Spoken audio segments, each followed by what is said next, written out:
7 o'clock. Please rise for the pledge. I pledge allegiance to the flag of the United States of America and to the republic for which it stands, one nation, under God, indivisible, with liberty and justice for all. Roll call, please. Trustee Bellinger? Here. Trustee Bunkowski? Here. Trustee Guerrero? Here. Trustee Mason? Here. Trustee Foley? Here. Trustee Polly? Here. President Pridemore? Here. Treasurer Stein? Here. And Clerk Lisa? Here. Public comments on the agenda.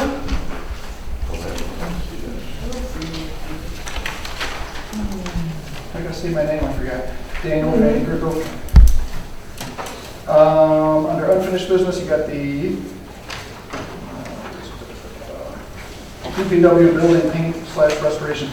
I don't know how many quotes you got or anything. I just hope you guys take action on that today. It's hard, particularly as a code enforcement officer, to get people. It's hard to tell them to take care of their property if we're not doing the same. So I really hope you take action on that today.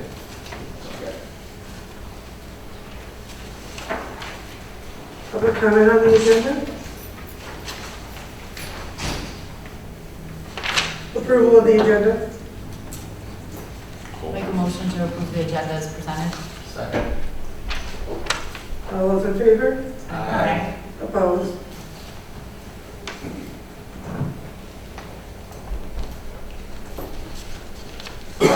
Approval of the minutes. Council meeting, July 13th, 2021. Make a motion that we approve the July 13th, 2021 council meeting minutes. Support. Been moved and supported. All those in favor? Aye. Opposed? Consent agenda. Do I have a motion? Make a motion that we accept the consent agenda as presented. Been moved and supported. All those in favor? Aye. Aye. Opposed?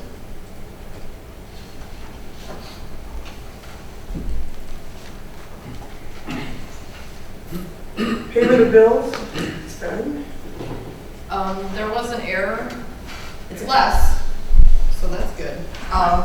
The total for the bills was $222,367.11 for a grand total of $321,477.45.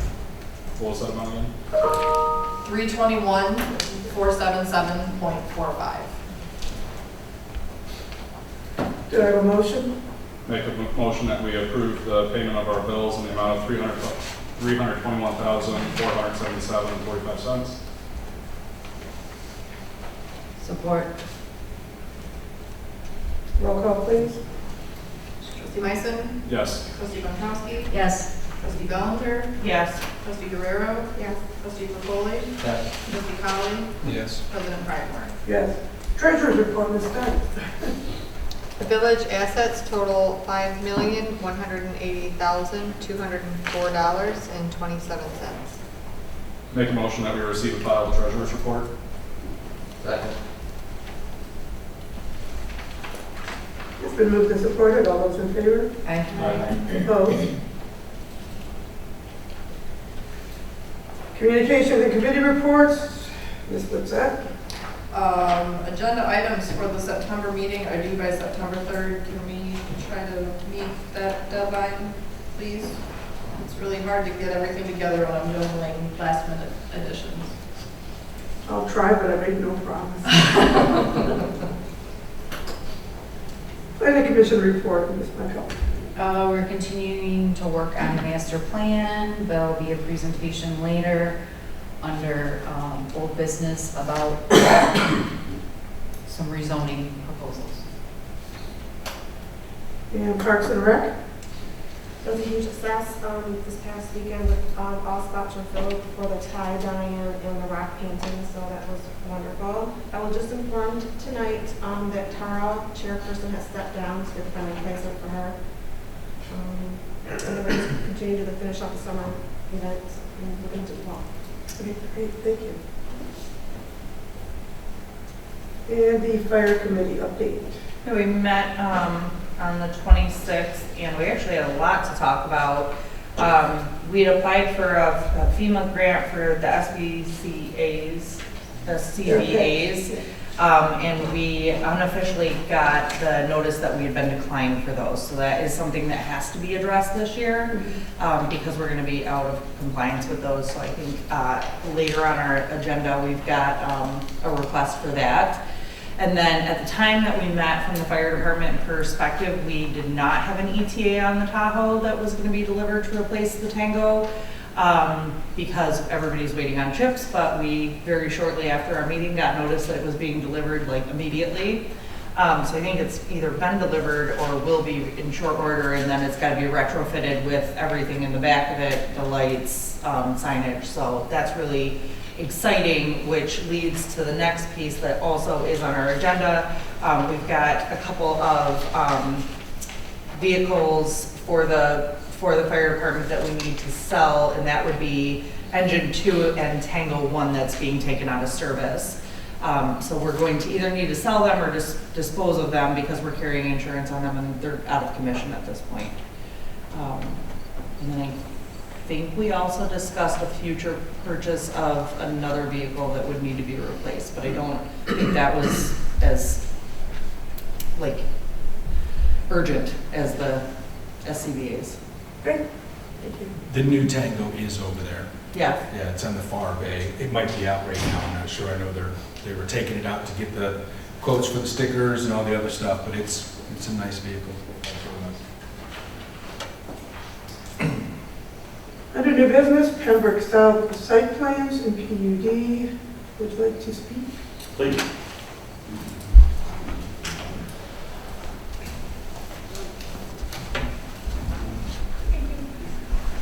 Good evening, everybody. I'm Greg Winnieland with Lombardo Homes.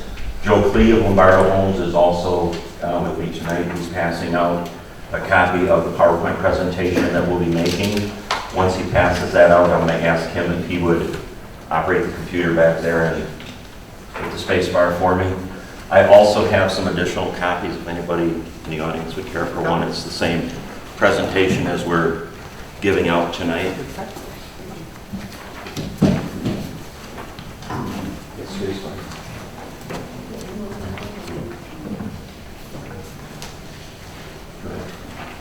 So again, thank you. Appreciate your time tonight. Quick agenda that helps keep me on track, if nothing else.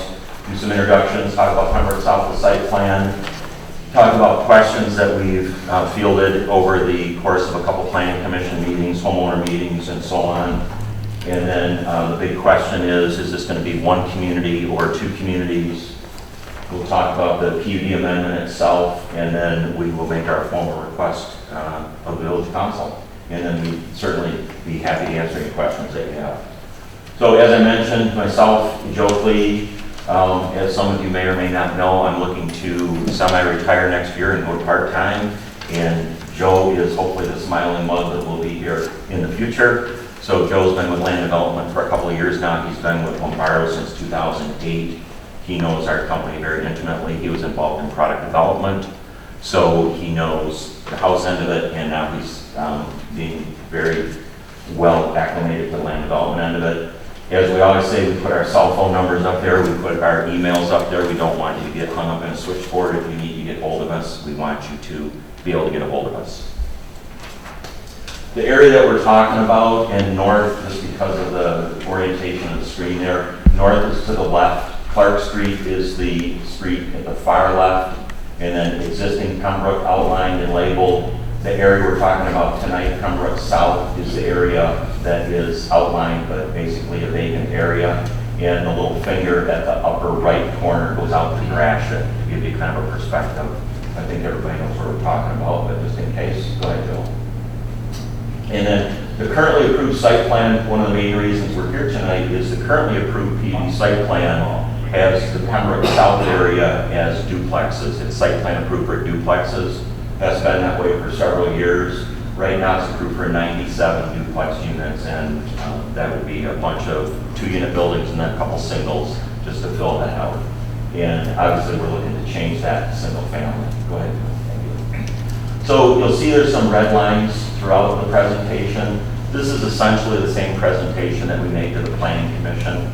And for two reasons. One, because I'm lazy. I didn't want to create a brand new presentation for tonight, but also it helps keep the flow of things to show what we talked about with the Planning Commission and then changes from those discussions. So where you see the strikeouts in the red, those are changes from discussions we had with the Planning Commission. Just in general, instead of the 97 duplex units, we're looking to do 63 single-family homes. Be the same as Pembroke. The typical lot size is 50 by 110. The setbacks, when we were talking with the Planning Commission, we had talked about whether it's a 20-foot front yard and a 35-foot rear, or a 25 front and a 30 rear. The difference being there was some concern that if we went with the 25-foot front yard setback, vehicles, especially pickups and that, might overhang on the sidewalk and cause a problem. We had preferred that because folks like a bigger rear yard area. They have more usable rear yard area. The 5 feet isn't the end of the world, so what we had agreed was we would go to the 25-foot setback in the front, and then we would reduce the rear yard to 30 feet. That still gives us the building envelope that we need to be able to build the homes. So you see the changes there in red. Public streets, public utilities, apartment and playground, we'll talk a little bit more about that in a little bit. And then 1 or 2 phases. We are designing this in 2 phases just for cash flow purposes. More than likely we'll build it all in 1 phase, but it just gives us that flexibility if there's a little hiccup in the economy and we still want to go forward. By having it 2 phases, we don't have as big of investment to be able to get the infrastructure in and start home sales. So you'll see us talking about, and the engineering plans will show 2 phases. Most likely, when we go to develop it, we'll develop the entire community at one time. And then, go ahead. The proposed products and elevations, again, these are the exact same homes that we're currently offering in Pembroke, and we've been very successful there. You'll see that I did make an update from the 250 to 350 to 270 to 350 I checked today. In the last 10 homes that we've sold at Pembroke, the average base price has been about $265. By the time you add additional upgrades, whether they're inside or outside of the home, we're usually adding about $10,000 to $15,000 in this product line. So we've been very encouraged by the price appreciation that we've seen there. And again, these are the same homes that we're currently offering in Pembroke. We had several questions from prior meetings. We had the informational presentation, and then we had the public hearing with the Planning Commission. We had been asked to provide an aerial overlay so that people could kind of get a perspective of how the site plan would overlay the existing areas. There were a lot of questions in the staff and consultant reviews. There were some other questions as far as the driveway length and the setbacks, which we talked about here a minute ago. More information on the garage and entrance was asked for, as well as our ability to maybe help clean up that garage and entrance with some overgrown growth and maybe some unsightly fences, things like that. And then landscaping, and the village had asked about the possibility of being involved in naming the streets.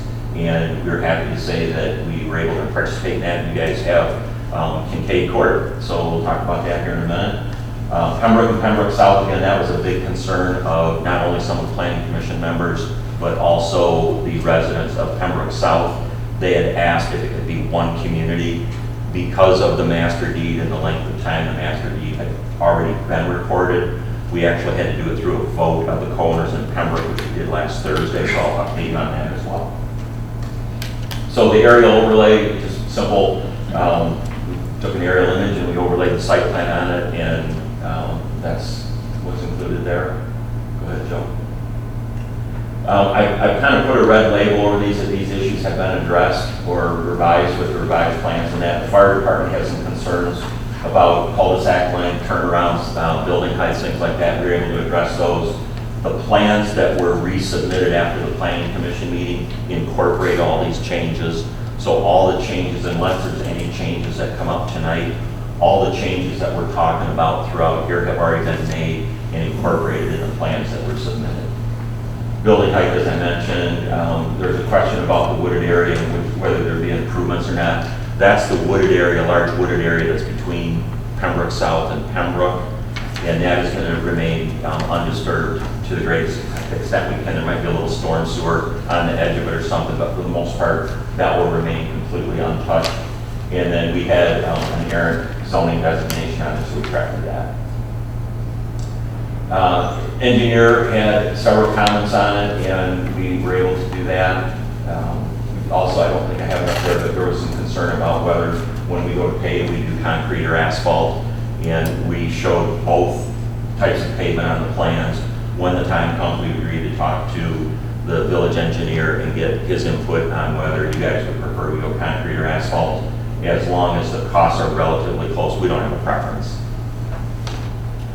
Details on the, details on the screening. There was concern, originally the area that you see on the two insets up there, we were going to deed about 165 feet of that land to Paymar so that they could expand their industrial area, and we were going to rezone that. That was met with a big fat no, and so we dropped that from the plans, and that was fine. So that area now shows a berm with, you can see the landscaping on it and that. Details on the park and playground, I'll talk a little bit more about that in a minute. And there were some notes we wanted to add to the plans on hold harmlesses and things like that. Other questions? This was a big discussion we had at the planning commission meeting. Basically, this just came down to that front setback of being either 20 feet or 25 feet. So all of the stuff on here was really just having that discussion, and ultimately we agreed that we would go 25 feet front and 30 feet in the rear for the setbacks. Other questions? There was a concern about whether we could help with some unsightliness at the Gratiot entrance. We met twice with John Anguish, I think it's pronounced, of JMA Manufacturing. Met with him back in March after one of the first planning commission meetings. I met with him about 2 weeks ago, and we've done a little horse trading. If I can help him secure a variance for the north part of his property, he's going to let us take the fence all the way back to the front of the building, take that chain link fence off all the way back. I've submitted something to the township, just information on the variance. It actually comes down to about a 7-inch variance for a limited area, so I think it's pretty reasonable. We'll be back, I may be back with him, or he may be here at a subsequent meeting to discuss that. But we're more than willing to help him with the variance. We're also the property owner on the property that would be impacted by granting the variance, and we have no objection to that. So we're hoping, we're very optimistic that we'll be able to get his permission to pull that fence all the way back to flush with the front of his building and then clean out that vegetation so our entrance really has some pop to it. Other questions? There was some addition, we had been asked for some additional information on landscaping and so on and so forth, and we provided that. We mentioned that we are providing street trees, park landscaping, the entrance sign. We wanted to theme it the same as the two signs on Clark Street for the entrance of Pembroke. And then there's a little library that we'll have near the Gratiot entrance, and then the double row of staggered spruces on the berm at the south end against the Paymar property. So the street names, Pembroke Avenue will continue from Clark Street, winds through existing Pembroke, and will continue all the way out to Gratiot. And then Kincaid Court was the name that the village, was it 347 votes, something like that, that was a choice. So we're very happy to be able to incorporate that, so we've done that. The landscape plan, again, just showing the landscaping, the street trees and so on, and the spruce trees along there. We do have a monument sign. We'll be doing DTE energy street lights in the community, and those will be under a contract so that the developer will pay for the initial installation of the street lights, and then the annual, they call them lamp charges. It winds up being anywhere from $60 to $80 a year to the homeowners, the individual homeowners. Those will be billed to the homeowners. They used to do it only through the municipality, but DTE Energy now will contract with an association. So you guys as a municipality don't need to manage the special assessment for it or anything. You're welcome to if you want to, but you don't need to. Trees, playground, be accessible, so go ahead. So the bigger, or the one big question that came up is whether we can expand Pembroke and make it one community, make it one site condominium versus a separate one. We were originally going to do it a separate one and then have a cost-sharing agreement with Pembroke for the stormwater basin. And we had the meeting, as I mentioned, last Thursday. We worked with the Pembroke board, and they sent out a letter saying they had met with us and recommended approval. And we sent out a packet of information. We offered to give $50 just to show up for the meeting. We had a drawing of $50 gift card just to show up for the meeting. And then anybody who turned in a vote, whether it was a yes or a no vote, because we can't buy the votes, but anybody who submitted a vote was entered into a drawing for a $200 gift card, and we still didn't get enough people just to show up at the meeting. And that's very, very typical of any homeowner. Brian can say, right? It's very, very typical of any homeowners association. There's just so much disinterest and apathy out there. It's just hard to get people to show up. It was suggested that maybe we have food like cookies or a snack tray or something. We'd love to do that, but with COVID, that's probably not the best thing to do right now, but maybe at some future time we might do that. So anyway, we had, of the people that showed up, we had 100% people voted yes. So we know there's the overwhelming support. So there was a motion passed at the meeting to extend the voting for 30 days. The board members that were at the meeting, as well as the residents were at the meeting, were all just saying, you know what, I'm going to go knock on my neighbor's door. They took ballots, they were going to get the votes in that. So we're very optimistic that we'll get the votes. It's probably just going to take another few more weeks to do it, but we're very optimistic that we'll be able to have Pembroke be one overall community, which I think was something that everybody was hoping we could do. So if that happens, we originally showed a playground in Pembroke South that was essentially going to mimic the playground that's in Pembroke because we like it. It's a very successful one in that. If it's all one overall community, it doesn't make sense to have two identical playgrounds in the community that are going to be separated by about 10 houses. So I talked to Craig Sims, president of the Pembroke Association, and with your approval, what we would like to do is, if it winds up that we do have one overall community, we would like to have the ability to work with the Pembroke board. We'll get input from their residents and figure out if they want to do disc golf, if they want to do some bocce courts, whatever they want to do. The two things we told them we couldn't do was a park because it's going to be so close to behind the houses, and a basketball court just because of the noise of the dribbling and that. But if they want to do some soccer fields, if they want to do some disc golf, if we want to do some meandering trails in there, whatever, but we'll figure that out. And I'll talk about that maybe a little bit more when I ask for your approval, maybe how the mechanics of that might work. So that's the one thing that we still have kind of up in the air. So the PUD revision is kind of a two-part thing. The PUD site plan itself is the drawing. When Pembroke was originally approved as a PUD, there was no actual document. Normally there's a written document that's the PUD agreement that goes with the PUD, and then the plans are exhibits to it. In this case, there was just a plan that had several notes on it that kind of served as the narrative of it or whatever. So in working with Sean, he had asked if we would also create the agreement, which we thought made a lot of sense. So we've got not only the PUD site plan to revise, and again, that's to change from the 97 duplex units to the 63 single-family homes, but then we've got the PUD agreement that is the narrative that kind of locks everything together legally in that. So there's two things that we're asking for approval on. Maybe technically they're all one, I'm not sure. And so our request of the Planning Commission is we would ask that you give us approval of the site plan, the PUD site plan, as well as the PUD agreement, subject to us incorporating any outstanding comments. I don't know that there's any, but there could be.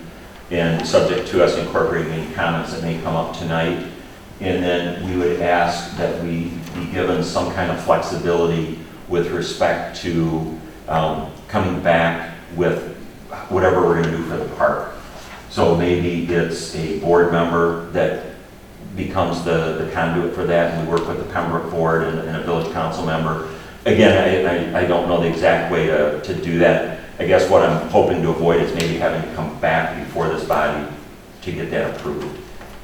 Not the end of the world if we have to, but just saves you guys time as well as us. With that, Joe, good.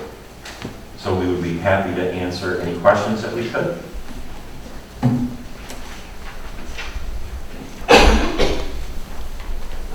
I saw the drawings of the models that are offered. You're going to continue with the brick front? Absolutely, absolutely. All right. Anyone have any other questions? How does the village enforce this, This what? the agreements? Contract. Like, yeah, what do you mean? Okay, I mean, I get that. So Yeah. what, we take them to court if they Yeah, don't we would comply? have to, yeah. I mean, I don't think that's ever going to be a thing here, I wouldn't imagine. No. You- But No, well, I mean, we've got, well, it's according to the ordinance, so the PUD ordinance dictates that there has to be an agreement. right. And for whatever reason, that fell through the cracks many years, a long time ago, and it was Yeah. before my time. So when I saw that there was no agreement, that's what we brought it together. So we've got, technically they'd be violating the ordinance, and then they'd also be breaching the contract. Yeah, that would be. If I may add to that, in other communities where we have either a consent judgment or a PUD in place, occasionally there will be, whether it's an architectural requirement or some kind of other requirement that gets missed, and we miss it, the community will come to us and just say, hey, we noticed this, you got to fix it. You guys have the biggest hammer in the world, right? You shut off inspections or permits or whatever, so there's not an issue with that. I have a question. Can we put an end date on this flexible space plan? I mean, we can, but the question is, do you want to? I guess. I don't see any.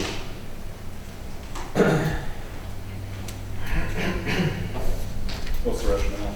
The rationale Yeah, that's is kind we of don't- hung up. Well, the rationale is, we don't know what the future is gonna bring, and we want something to be completed there. So it's kind of up in the air right now about that space until they figure out the associations, which I respect, and I feel they should choose what they want there.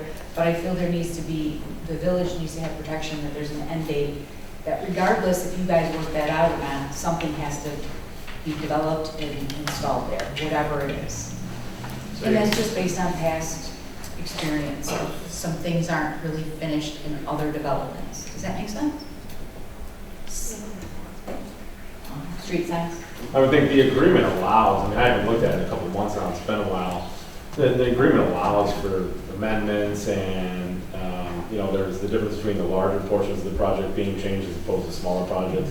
Portions of the projects being changed, there's a certain level of inherent flexibility in smaller projects where it doesn't even have to come, smaller changes to the project. It doesn't necessarily have to come back before the full board either. Right. So it depends on what you would want to change, what we're talking about here as well. Right. I guess to your question, if I understand it right, are you asking for a requirement for us to, whatever the improvement winds up being, to build that at a date certain? I think so. Okay. The reason I say that is because, I'll be extreme, things could change in the financial picture in 2 weeks, and that, with all due respect, that's probably something you go, oh, we can hold back off on that because, our cash flow is changing, but that's not fair to the people that live there that didn't get completed. So there needs to be at least something stating that it's going to be completed. So maybe to address your concern and a concern I have is if we build it, it's kind of an orphan right now. It would be out by itself, there'd be no home construction or whatever. And if we don't build homes, then not only is the association, assuming we're going to be one association, they're going to be paying to maintain it. Being where it's at, it might be subject to vandalism or whatever. Well, I don't mean, let's say you decide you're going to do disc golf. That was a great idea. I'm not saying the disc golf has to be installed by September 30th, but by September 30th, arbitrary date, we need to know what the plan is. We'd have to coordinate with the HOA. I mean. Just a suggestion, if you guys want to support it, great, and if not, that's fine. Well, yeah, the problem was, remember the pool house that was in Pembroke and there was no building, and then all of a sudden it was destroyed and people were used to vandalizing it. So, and if creating this green space now, whatever it's going to be, has a negative impact on construction in the area. Correct. So I think what we could do is ask the HOA and Lombardo to get together, give them an end date and say, what do you guys want here? And then that will be part of, we could define it in this and say, it's going to be or whatever. Right. And we could ensure that, but we don't know what's going to happen with the market. You know, in a month from now, everything could crash like it did in 2008. So I think we can have the surety of knowing what's going to be there, get together with the HOA, put it in the plan, and then as a certain percentage of homes are built in the area, this thing has to be done. Correct, So- that's exactly what I'm asking for. Okay. Not okay. necessarily, I don't expect them to erect it, Sure, but sure. just what is the plan? Well, let's keep on Mr. Sims over at the HOA and see, as long as he's reaching out to the residents about one or two communities, he can reach out to them about the development of this green space. Yes, so I guess one of the things is I understand, I think what you're asking, we could put something in the PUD agreement that said, by the time we get our 10th building permit, we have to build it. If you're concerned that it's not going to get built in a certain period of time. That's even better, that's a great idea. But the other, no, and that's reasonable, that's reasonable, that's fine with us. The other thing is, we could take and put, because if we get approval tonight, we're going to be confident enough to turn our engineer loose on all the engineering drawings, and that's going to take a month at least for them to get that and get them submitted in that. In that time, I have a feeling we're going to know one way or another with the Pembroke Association. So if we do have to come back and show you guys the playground stuff, again, it's not a big deal. If you guys are more comfortable doing that, it's not a big deal. Like I say, if we get approval tonight, we're going to turn our engineer loose on the engineering plans. There's going to be a time element to that as well. Sure. But I think get feedback from the HOA and then we can, everything will be ready. Hard Okay. one to do it. I think at least you're insulated and the village is insulated as well because there's space for amendments. The agreement provides for it. So if you can't do it later on after a date certain that you've already set, but it hasn't been constructed, you can come to the village to amend it, vice versa. If we didn't like it or something changed it, so. We're fine with that. Yeah, okay. I just don't like the gray area with that in Yeah. the concern. That's what I was trying to say, is we can amend it. And so if it was a situation. Does anyone else have any other questions?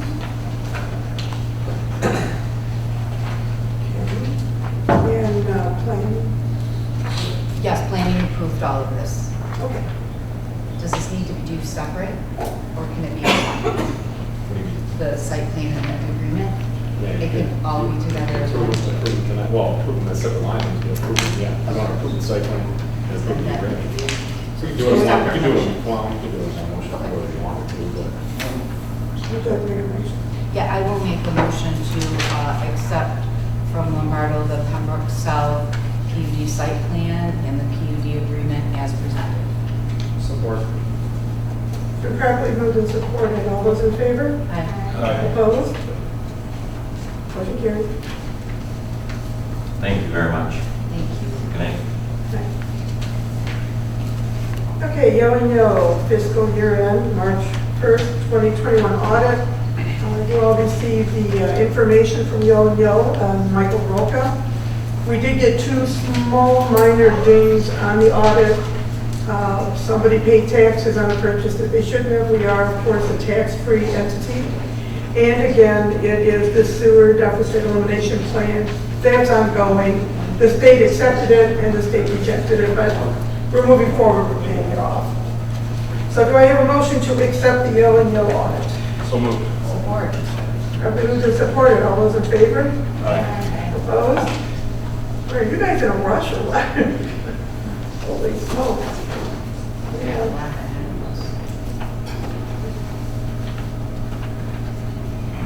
Okay, in order, we all had a workshop, most of us attended the workshop with Michael Roca again from Yo, and he gave us, I think, some insight into the budget process, what we should be looking for, what we should be shooting for, and one of the subjects that we visited was a fund balance policy. A fund balance policy is a figure set by a community that allows them to budget for up to 2 months of operating costs in case there's another economic downturn. It's a cushion, like what you keep in your personal checking account. So in case something goes south, you've got the money to pay the bills. Conventional wisdom holds that the fund balance policy is normally, for larger communities, it can be as little as 15%. of the overall fund, general fund balance. Smaller communities, though, we don't have as much as many. So they recommend anywhere from 25 to 30 or even beyond. With Michael's approval, and I ran it past legal here, we crafted a fund balance policy, and Mr. Conley had some concerns about it. Yeah, I went through it all. So, you know, I've been obviously pushing this topic for a while now. So I don't think it goes far enough in the policy we have now. I think it should be more definitive. I'm thinking about the historical perspective of it, or the future perspective of what that policy does. So having worked at a couple different avenues prior to being on the council as well, you know, I think that percentage should be defined per fund balance, right? So it should be, like, for instance, it's vague to say it's 25 to 30%. If you're trying to manage a fund, you know, first of all, there's nothing fundamentally wrong with the policy. I just think it needs to do more. So let me state that. So I think that saying 25 to 30%, if I'm managing a budget, you've now given me wiggle room to figure out what my left and right limits are. So, you know, the policy goes on to talk about it's based on projected, it's based on expenditures over a period of time, and I think it should be based on projected revenue that's coming in. I've got this much money coming in, this is what I need to have in a balance, right? Because I think our backwards looking, I've gone back and tried to do some of the historical look, and the numbers just are too hard to get to, I would think. Now, I think Rachel and Sandy probably have access to capital expenditures, big capital outlays in the years past, but those are kind of weird anomalies and don't really account for the revenue that we're going to see year after year after year. So my gut tells me it should be based on either the current year's revenue and saying, in other words, it's 30% of the revenue that's approved by the village in the budget. So as that goes up or goes down, so does that fund balance relates to it. So it gives it more of a fluidity, but also a finality in what that number is going to be. And I also think the policy should call out all funds that we track separately, right? So if there's a millage that comes in, then that fund should be called out. So the fire department, I think, should be called out that it has a requirement to maintain 30% or whatever the number. And I think 30% is the right number after talking to the representative from Yo-Yo, whatever we're saying. But right. I think 30% is the right number for our village. And the council could always adjust it if we say, no, that's just not working for us. But you've got separate funds coming in where the village tracks those funds, right? So, you know, highway, even funds that are not necessarily millage related, they still have fund balances for projects, for outlays, right? So, and then there's a little blurb in there that I just wonder about that talks about the village president making adjustments to a fund balance, and I think it's to the positive. The reason it's there is a positive, but it could have in future. You know, you take a council that works well together, and you got a village president that kind of, you know, works with the council. That's going to be perfect. But if you don't have that relationship, that could become a problem where the village president has now come in and circumvented their policy on top of a fund balance and said, I think that your fund balance is 30%, but I want you to have it 80% for the next 2 years. This ordinance would allow them to do that. No. And that's what it says. No, if you look further down, council would have to approve it. No, it says, Assigned fund balance, the village council has authorized the village president as the official authorized to assign fund balance to a specific purpose. right, so the president, I read that to say the president could come in and say, and I'll just pick something easy, the fire department's gonna buy a new fire truck and I'm telling you, your fund balance is gonna be 200% of your revenue. And they would have the authority to do that. No, they don't. No, That's what it says. No, what it says is if we have to make an adjustment, instead of me calling council together, I can go in the Sandy and say, we need to transfer money. That's That's not what I read it to say. That may be the intent, President, but. Yeah, I ran it past Michael Brokat. I had originally, upon approval of the majority of council, he said, no, it should be just the village president. And that's from the accountant that works for Gatsby. I had it in there with Yeah. I think it's a little confusing because it talks about the committed fund balance where council has the highest level of decision-making authority and formal action that is required to be taken to establish, modify, or rescind the fund balance commitment is a resolution approved by the village council at a council meeting. Resolution must either be approved or rescinded as a blah, blah, blah, blah, blah. So that's talking about the committed fund balance. Then what Trustee Colley's talking about is the assigned fund balance. Right, so you where can the assign, exactly, right, I'm sorry to cut you off. So the assigned fund balance for the general fund is 30%. And this reads that the village president could come in and change that number to 40% or 20% or whatever the case is. That's the way, unless I'm reading that wrong. Yeah. You have to piggyback off of the 3 and 4 in the definitions. How is committed fund balance defined and how is an assigned fund balance defined? Right. And then go down from there and decide if. So she could add something in an assigned fund balance for a specific purpose, because that's what I did, is what you're saying, right? Yeah, So you're not wrong there. So she could assign it for a specific purpose and say, I want to buy a new fire truck, and you're gonna change your fund balance to do that. And again, I think in a council that works together and everybody's synced, then the council would have, the only recourse would be to adjust the ordinance to say, we feel as a council, and I hate using the fire department because I'm associated there, but the example would be, the council might have a different opinion to say we shouldn't lock those funds up to the fire department or for the cemetery fund or for whatever the case is. And I think in almost every case, it's probably a good thing. It makes sense, it's efficient, but it could have consequences that we should be aware of. I think the problem is the language isn't clear. So we can reword that to say that if there's a shortfall, you know, they would be able to transfer the funds without waiting for the council. Yeah, because if the intent is we want to transfer funds, because that makes perfect sense, that the president could come in and say. It needs to be worded differently. You know, that, because if the intent of that paragraph is, I'll use the same example, the fire department fund is short because of a capital outlay, I want the authority to go move fund, these funds from the general account, whatever, over to cover that shortfall. I mean, that's kind of the gist. Yeah, well, but the purpose of a fund balance policy only deals specifically with the general fund. I can't take money out of the fire department and put it somewhere else. No, but you can do the reverse.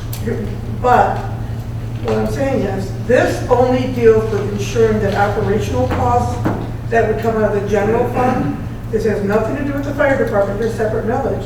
It has nothing to do with the cemetery committee, that's a separate millage. Those funds are dedicated, has nothing to do with this policy. But the whole intent of the discussion in the workshop and the topic I brought up was a fund balance for all the funds. So be it then it needs to be an ordinance for each one of those fund balances then. So it's either included in this one or the same thing applies to all the other fund balances. And 6 one, half dozen the other, right? I don't think we need. Yeah, well, Michael told you this deals with operational costs. And if the fire all department. funds, he didn't say it was just general fund to me. But if you read GASB, the General Accounting Standards, it is the general fund. That's the purpose of this. But that's a good point.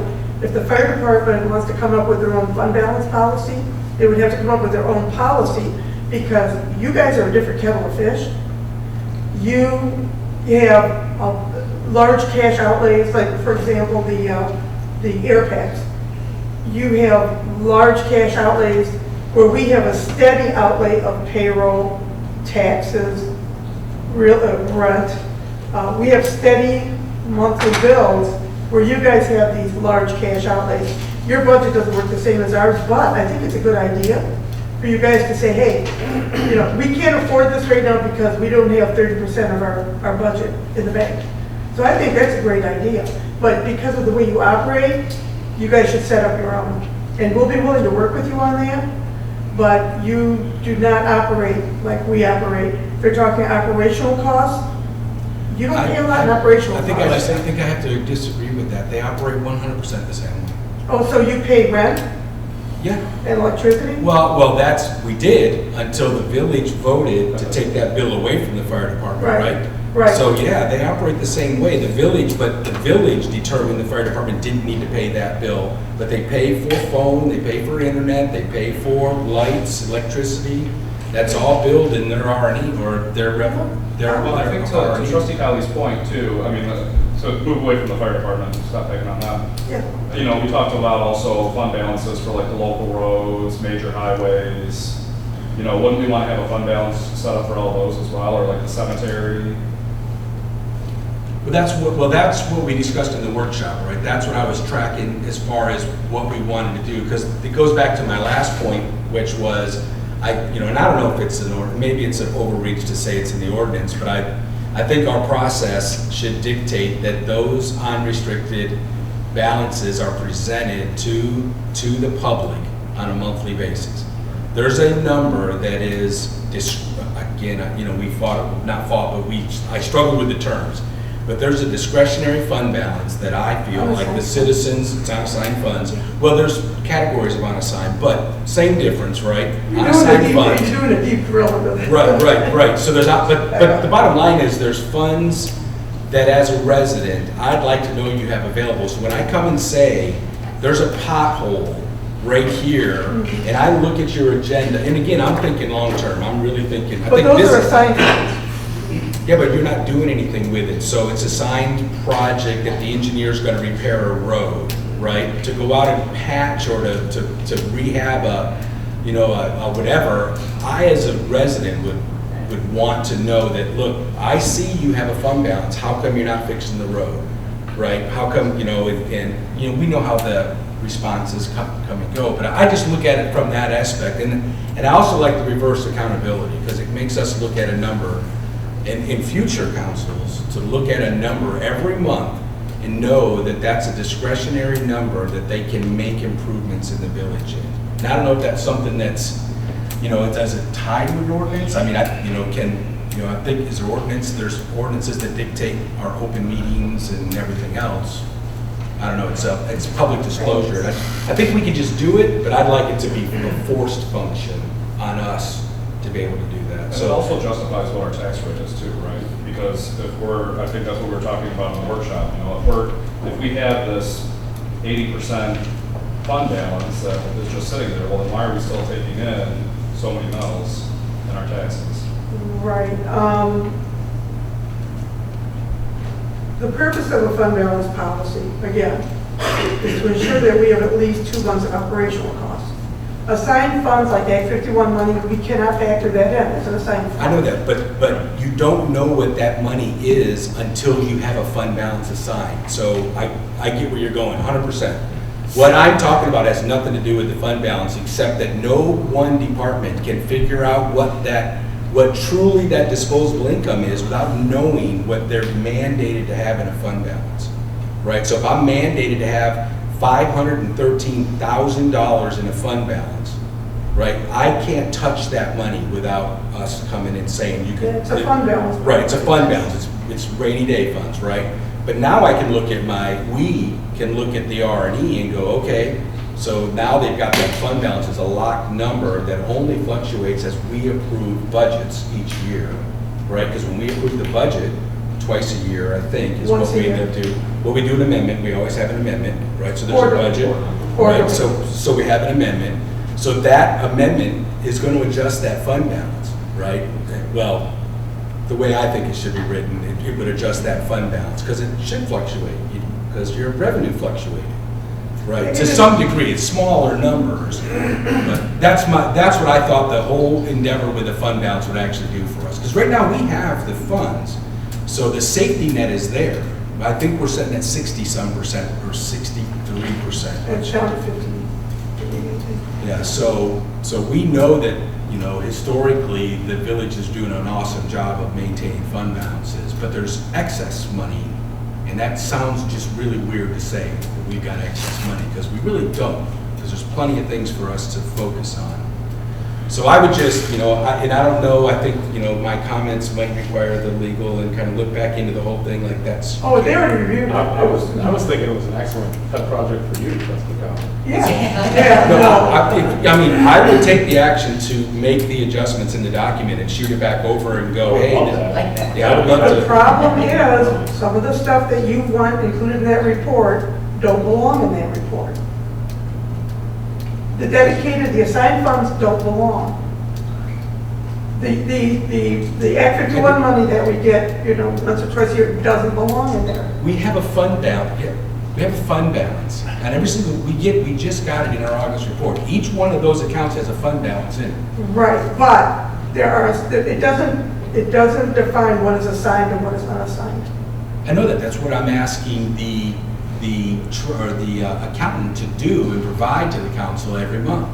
Well, I think quarterly, I think would be enough because every month she'd have to run the whole report.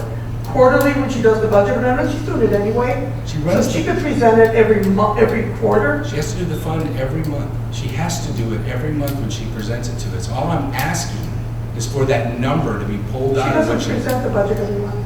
We got it in our packet. Yeah, right, but she doesn't do it every single month. But we should have it every month. Wait, yeah. To generate the report. Yes, she does. That report that I called out in my email when I sent the packet is in every month. Right, but I'm saying the one where it's the signed funds, I'm saying, that's quarterly. But he's referring to the one that I, Oh, you're talking about the monthly number. And that has the fund balance on it every month. So all I'm saying is there's a consequence to when she sends it out. There's a consequence. There's a counter, not a consequence. There's a counter. Here's your fund balance. Here's what's unrestricted. Okay, And you what know I'm what? saying is- I'll tell you what, let's table this for right now. You and I will get together with Michael Roca, and we will exchange emails about the purpose of a fund balance policy, what numbers should be included in it. And I think it's a good idea, though, to let the public know what the balance is. I think that's an excellent idea. Also, I did put down 20 to 30% because the minute it goes to 26, you have to have an amendment. The minute it goes to 24, you have to have an amendment. Yeah, because you said 25%. The 25% says, well, if it's a 26, we could wait until next council meeting. We'd have to adjust it constantly because it's fluid. So if you go 25% and that's it, you're constantly, you know, and if you say council has to approve it, Well, that's the only reason for the legal. we'll deep dive it and talk because it's adjusted every time you make an expenditure. When you spend money, it adjusts. And right, if it Right goes, now, so if it it's goes- adjusting the fund Yeah, but balance the minute adjusts. you say 25 and it goes to 24 and a half, then it's got to change. We got to start transferring money around. Because you said 25. Well, they said 24 and a half. What do we do? That's not what That's what That's not happens. what I'm saying. No, no, it's not. You That's not need, what I'm Sandy and Mike will get together, but do you, council, do you guys agree on even 25, or should we go 30 or 35? What would be a comfortable cushion? I think the number right now isn't important, I think the language is more important. Well, but we're going to be doing one change on the policy, and we want the number. Would you guys feel more comfortable with a higher number or a lower number? They do recommend smaller communities have a higher number. We all heard that Yeah, with the meeting. yeah. Right. I'd even be comfortable doing 25 to 35, but then try to be aiming at the 30%. So, That would allow us to fluctuate. Right? Yeah.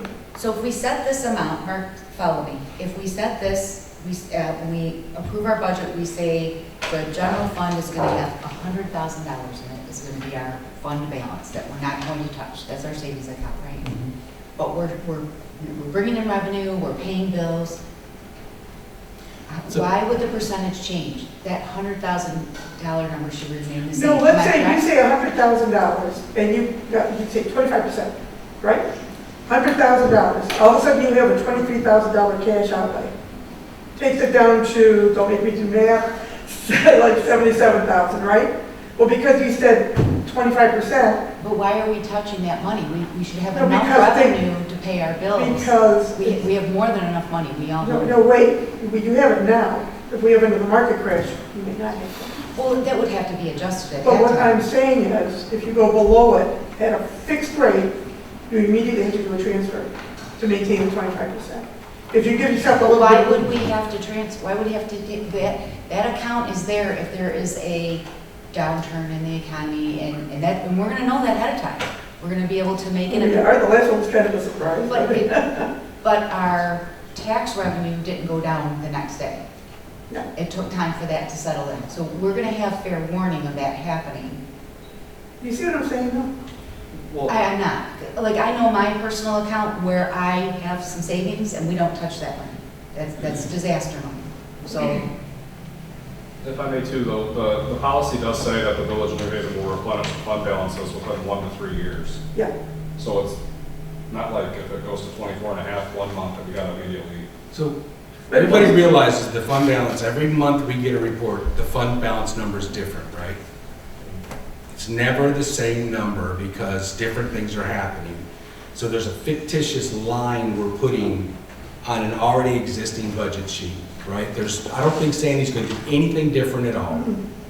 Nothing's gonna change in her work, right? She's just gonna know that somebody wants to, the fire department wants to spend this much money, the council approved it, stop, it's gonna drop below that number. That needs to be approved by the council, and you have to pay it back, right? So it's not that you can't go below the number, it's that you now have to pay that money back into that account. These are the deep, and I think we can deep dive this, because I don't think, once we establish, like say it's 30%, there's no need to ever adjust 30% unless we all said, I don't know, this, whatever the case is, we see some, we got a sinkhole, I don't know, a fire came through or something, we say, you know what, we need to change that number to 40%.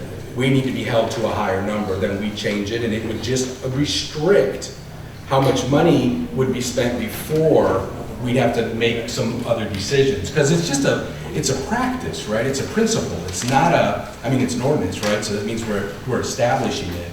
But it's a principle. It says, here's the line. You've got $500,000 in it, right? That's great. That's what the fund balance is always going to say. We're not going to put that money someplace else. It's going to sit there. But we would know that the actual line on that is $285,000.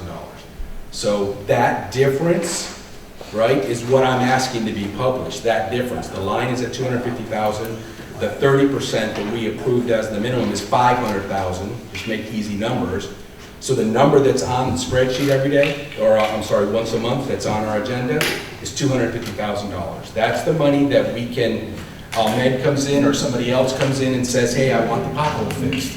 We take an action and a motion and say we're going to spend $15,000 out of the general, because this is where I've been trying to get to is we're approving funds that I have a real hard time, I feel confident that we're never going to spend funding we don't have, but is there any risk associated with it? So we go, it's only $25,000 for Gratiot in 27, right? Or whatever the number was. But it was easy to go look at the fund balance sheet and go, well, yeah, it says there's 1.7 million in there. But I know that's not actually what's in there. What is on our agenda that says we could spend that 20 easily? And again, I think the term is easily. I think Sandy could get up and go turn to page 5, go down, Yeah, it's just an extra ignore line that, item. Yeah. right? But And she let's- could do that, but we're trying to make a decision that we meet once a month. So that's my motivation has been, we get to do this once a month and we need to make sound decisions based on good financial principles. And I see the fund balance lays that foundation, and everything else above that is our wiggle room. Okay, so I think we spent enough time on this. Let's, you and I and Sandy, and it would just be an extra line item on the budget. Same with the fund balance policy, I don't think we could do that. But let's you and I get together with Sandy and Michael Rocco and I'd like you to read GASB about fund balance policy so you can understand where general accounting says you have to be. Yep. And then we can kind of take it from there and we'll come back with it next month. You got Does it. that sound like a deal? Okay. Mrs. President, Yeah, I wasn't done. yeah. And I also am going to agree, I'm not comfortable with one person. Can you give me an example of why you would have to have a meeting to transfer the money? Maybe- No, it's just one person in the office saying, hey, we just spent $60,000 of $100,000 on, a yacht or whatever. Transfer the money in instead of waiting for a council meeting. That's all it is. And then council already agreed to do it, to maintain this money. Correct. But instead of waiting once a month for, if something really horrible happened, we could transfer the money and then I say, hey guys, this is what happened and it's on the next month's agenda. But that's only on an expenditure that went below whatever we set the fund balance. Yeah, to be, right? exactly. I think that wording on that can point you in a little bit of a different direction, and I think if we Yeah, it tweak was that a little poorly worded, bit, wasn't it? I think if we tweak that a little bit for us, for lay people, it maybe can make it a little bit cleaner. Because that makes sense, right? Yes. Yeah, I've got the notes, and we will work our magic, and we'll bring it back next month. Thank Thank you. Childhood Cancer Awareness Resolution? You want me to take that? Yeah. Okay. So I had a resident from the village that asked us if we could make a resolution to designate September 2021 Childhood Cancer Awareness Month. It's just a small token to actually recognize the month for Childhood Cancer Awareness Month. The resolution is more formalized, but just some of the stats. Every year, more than 15,000 children under the age of 19 in the United States, and more than 300,000 children globally are diagnosed with cancer. So it's definitely, it's a large number of children. And, every year, more than 1,700 children under the age of 19 in the United States lose their lives to cancer. Although I can't personally say, that I've been affected by childhood cancer. I've definitely been affected with family members that have had cancer, and it's just an ugly thing. So we'd like to have this resolution to designate September 2021 Childhood Cancer Awareness Month.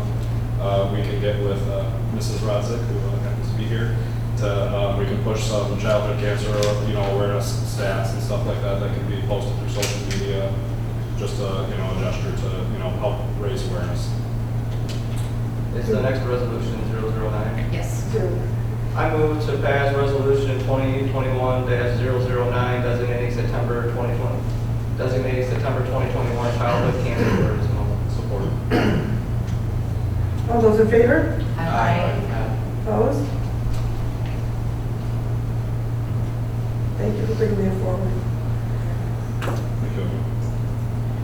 Housing Commission appointments. We posted, we had 2 vacancies on the Housing Commission. I believe we got 2 applications. And the applications were Ms. Karen Kincaid and I believe Mr. Frank Lee, Yes. who have served on the Housing Commission before. So, do we have a motion to appoint Frank Lee and Karen Kincaid to the Housing Commission for a new 5-year term? So moved. Do you need separate for each person? No, not really. Support. Mr. Crafton moves and supported. All in favor? Aye. Opposed? And again, these are for fresh 5-year terms. The BSNA Cemetery Software Module, I think you all got copies of the BSNA software. It's pricey, but apparently Kirkwood said we spend more money on other modules. So I just look at the $4,000 figure and go, yikes. But this module will enable the cemetery software that we have now to interface with the BSNA software that we have now. The software we're currently using is more keeping track of by hand. So this will automate.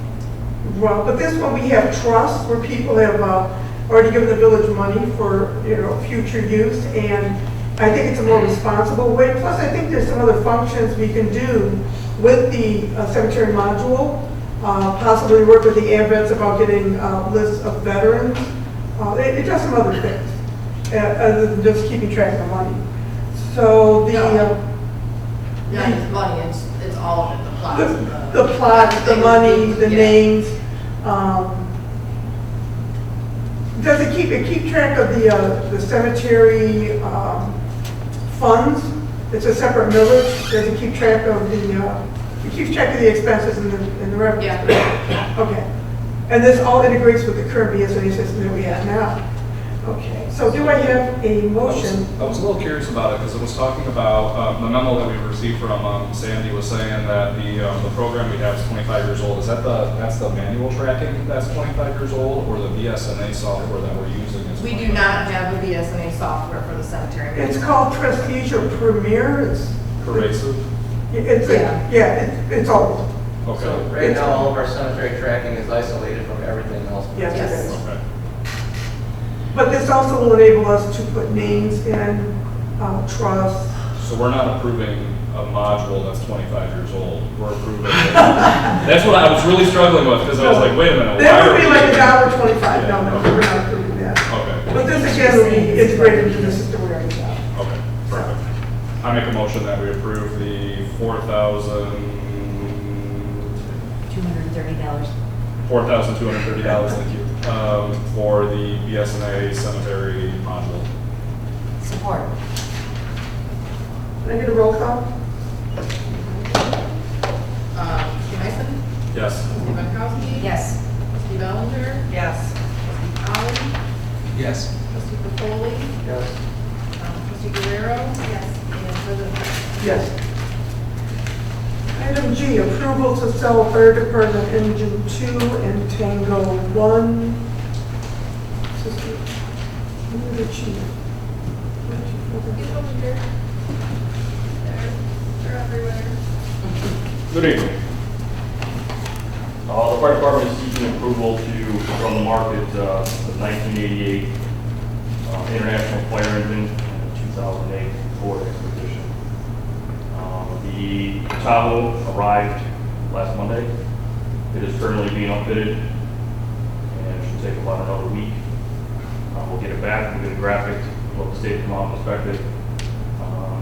My plan is to have it in service by the end of the month. Again, this is all pending on the state of Michigan, whether or not we get out there. So we're just looking to put those two pieces of village assets on the market to sell. And approximately how much do you think we'll get for after? If we get 5 for the engine and we get 4 or 5 for the Tango, I really don't know. NADA, I looked up this morning, the Tango is listed at $4 grand. If we do put them up for sale, can we add a caveat that they have to be removed from the property within a certain amount of time? Absolutely.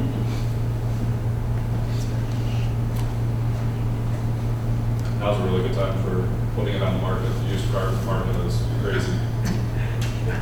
They can't find a chip, they can drive an engine. Right, yeah. Good luck with gas mileage. Yeah. Yeah. So do we have a motion? I'll move to approve the sale of engine 2 and Tango 1 to the fire department. Support. So moved and supported, all those in favor? Aye. All those opposed? Okay, and the approval for the fire department to purchase the SCBA's, also known as air packs. Can you give us an idea of what they are? Sure, SCBA is self-contained breathing apparatus with the backpacks we wear in order to breathe inside of hostile environments. At our fire committee, we talked about this at length. Our packs are getting ready to expire, and we need to purchase new ones. There's about a 3-month lead time on the quotes that you have in front of you. This quote is self-explanatory. We're getting 15 of the backpacks, 30 of the bottles. We do 2 bottles per pack because that's what we usually allow. Requirement to use 2 bottles before they have to go to a rehab station to check out. 18 masks, and then the battery packs for the SCBA's. There is a somewhat of a timetable in November of this year. All this will increase by 8%, just for various increases in costs and stuff. But this quote is good. We actually have a representative coming out tomorrow with multiple other departments. Our goal is to get other departments involved and hopefully a group discount. Again, this is all pending on whether or not they're willing to go with this back. We've got, I believe, 4 area departments looking to go in on this, and what this does is a little bit more interchangeable amongst the departments. My pack fits your pack fits mine, and so on and so forth. So we're just looking for council approval today to spend the money in the quote. Okay, and Trustee Bellinger said you guys did apply for a grant. We did. We applied for an AFG, the Assistant Firefighter Grant. It's a FEMA grant, and we were turned down. No, go ahead. So if we made the motion and we just had an amount not to exceed this dollar amount, then if you've got more departments on board and this dollar amount went down, we'd be covered. This quote will not go up again unless we wait until after November. Yeah. It will increase 5%. What was the figure again on the quote? The quote in total is $126,384 even. Now, I think I asked you if you had some money in your budget to help contribute towards this. Correct, we do. We're looking to put $30,000 towards it. So if council would approve a number not to exceed, let's say, 100,000, then. That would be sufficient. Okay. Any questions?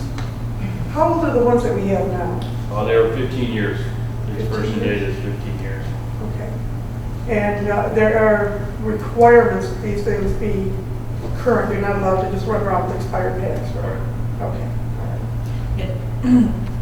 From the fire department committee perspective, one of the conversations that we had was how would they know?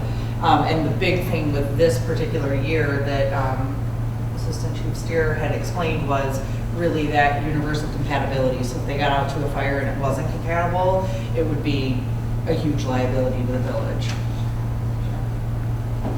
So just to clarify, the motion should read that the not to exceed $100,000 for the general fund, then would that be sound to? Just not to exceed $100,000. We know it's coming from that. We don't have to approve the portion that's coming from. Well, then I'll move to purchase the SCBA's for the fire department from Apollo Fire Equipment Company, at an amount not to exceed $100,000. Support. Roll call, please. So there's still a question. I'm sorry, question? This question is, we had to make a motion for them to spend $4,000 out of their fund. Why wouldn't the motion then say we're approving the entire purchase of $126,384 with council's portion from the general fund not to exceed? We need to approve the entire purchase amount and then define which portion's coming from the general fund. Okay, so can you rescind the I'll motion? amend that. Reflect that the amount of $126,384 with an amount not to exceed $100,000 from the general fund. Support. Roll call. Trustee Foley, Yes. trustee Meisel, Yes. trustee Guerrero. Yes. Trustee Gronkowski. Yes. Trustee Bellinger. Yes. President Pridemore. Yes. Trustee Cobb. Abstain.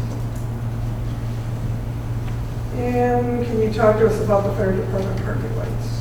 Sure. There was a quote from Energy Specialties Group in the amount of $2,048 to replace all outside what they call wall packs. They're attached to the building now.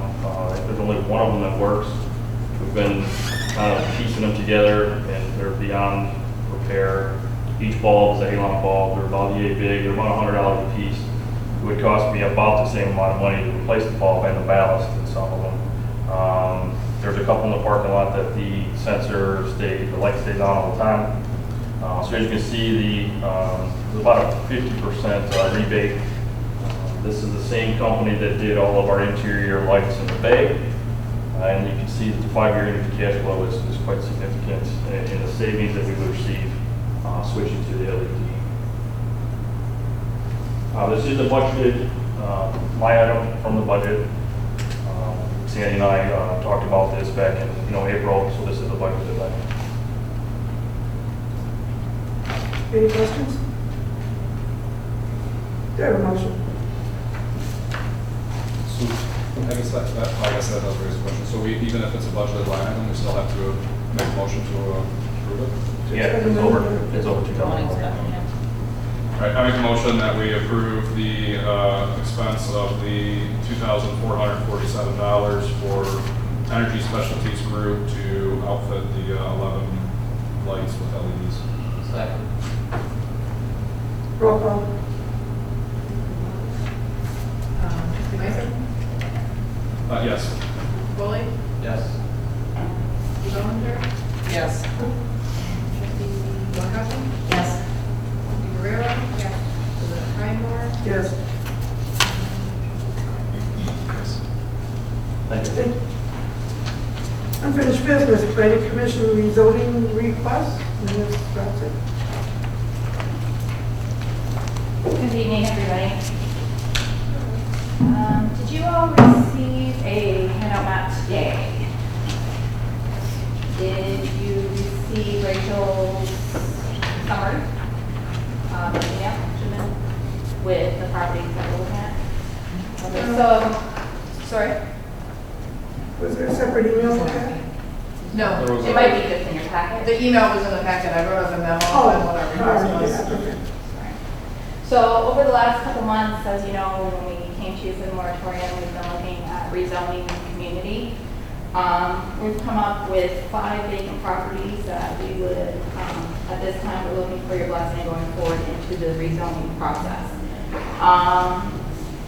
We feel that with all of these properties, that they'll be just a little bit more fluid with their surrounding communities.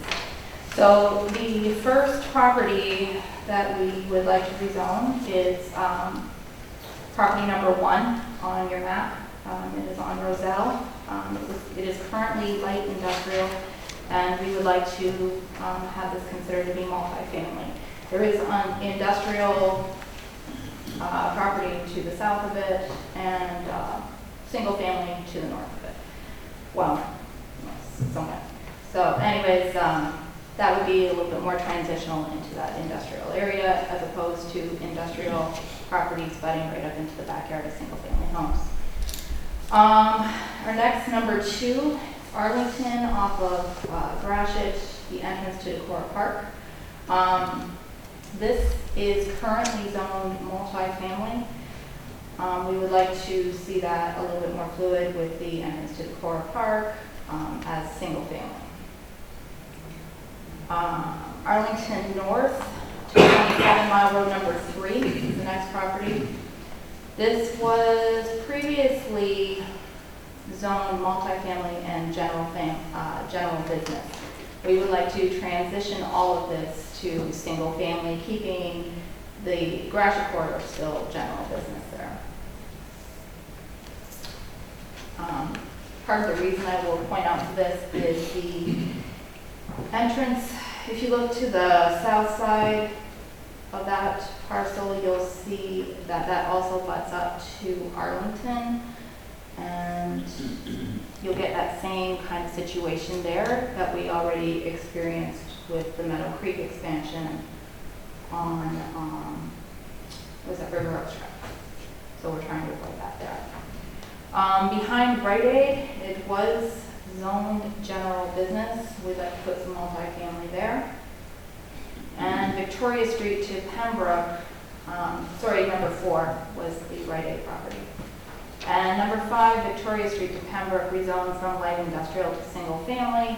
This will mold better with anything we decide to do downtown as far as general business and getting the industrial area out of downtown. So I will ask if you have any questions about any of the properties at this time or concerns. I guess I'm a little curious. I understand almost all of them. With 3, I guess I'm trying to understand that one. I'm looking at the Parcel Explorer to try and understand how it's split. So the part that's currently shaded in red is what connects out to James Curtin. Correct. So there's the shared easement there. But then the part that's currently brown for general business is a totally separate parcel. I guess I'm struggling to understand the rationale for trying to do that one as single family. I think it was just more fluid from what I would call the conversation. It was just more fluid with the transition towards Meadow Creek.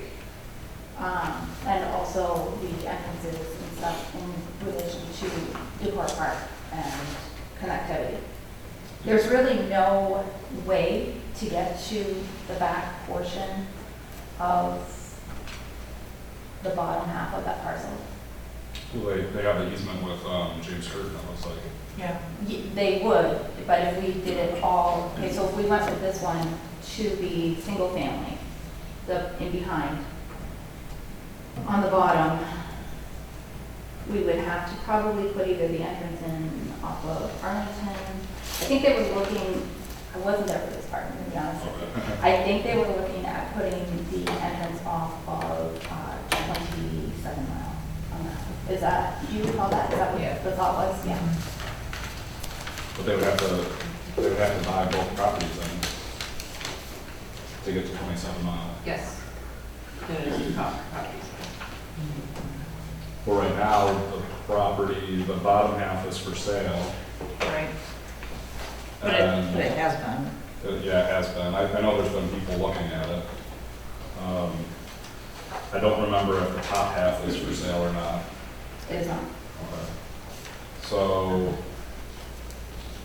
how, if the bottom half is currently for sale, what are we talking about combining these two parcels then?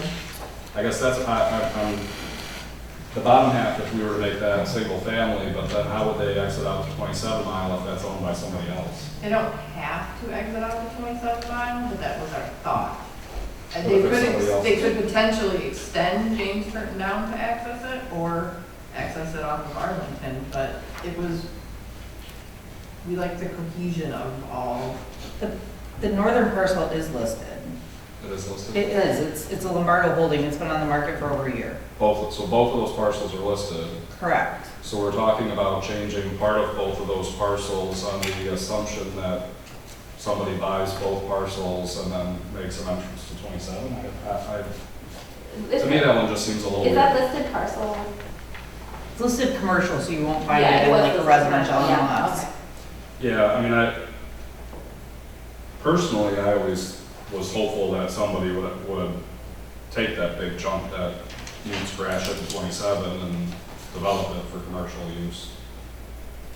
Yeah, I tend to agree. I think the piece that abuts James Curtin and River Oaks makes sense to some extent, but it's already behind multifamily, so I don't think it's as urgent either. Right. Because actually it'd be nice if there wasn't subsidized housing that was multifamily back there. Yeah. If you're gonna have it, it'd be a decent place for it.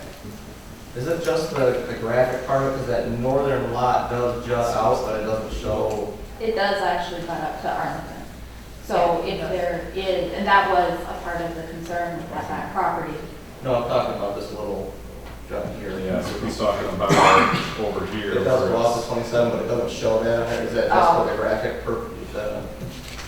I'm not really fine. Yeah, it butts to Arlington, but only by about 20 feet where that's the He's talking intersection about how it is. comes out all good grashing, but it's not colored, One it's lot, all good you're grashing. proposing changing here, not that. Oh, yeah, because that whole parcel is. The whole lot will be rezoned? No, I think it's two separate lots. two separate lots, it's a square. Oh, And okay. then it's I'm that looking at square. it here. Yeah, it's No. that square. It's not a square, it's that whole corner.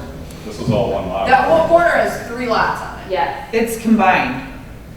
They've done that at some point. Lombardo probably did. When we pull up public record currently, it's a combined parcel now. So that's not what planning told us. That's not That's- what the yeah. county planners told us. It's combined. Okay, we'll look into that, because I don't think, Yeah. I spoke to Lori too, and I didn't think it was combined from Lori's end as well. So she had multiple owners over there. Yeah, it's And- all, yeah, Southeast Michigan Land Holdings of the current. Okay, we'll look into that one, and then, we'll,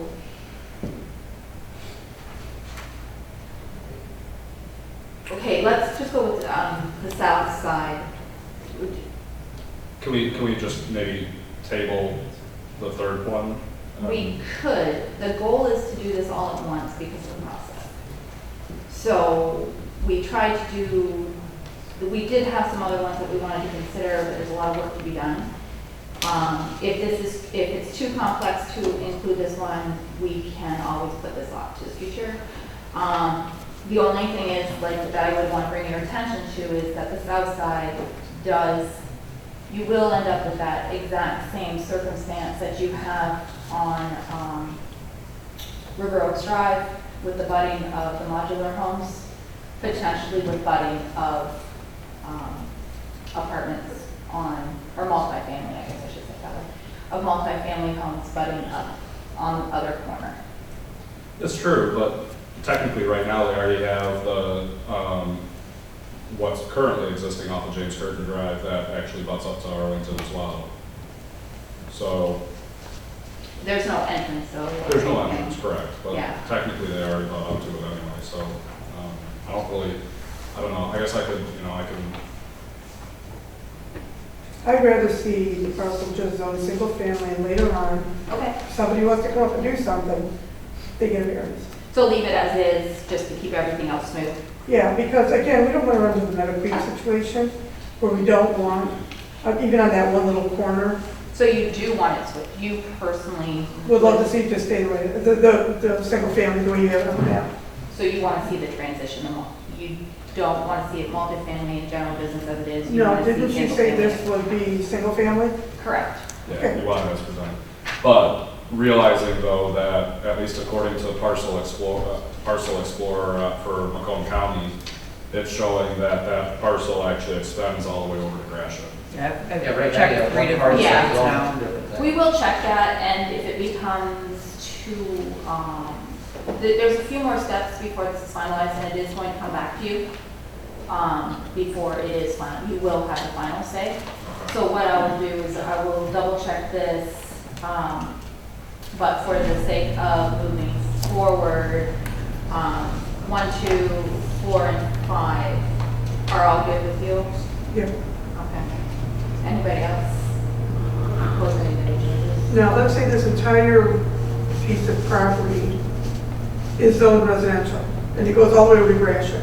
Now, let's say a builder comes up and says, I want to put a strip mall on Gratiot. What would he have to do to be able to zone that as commercial? Just have to come back in and, Split the property. Yeah.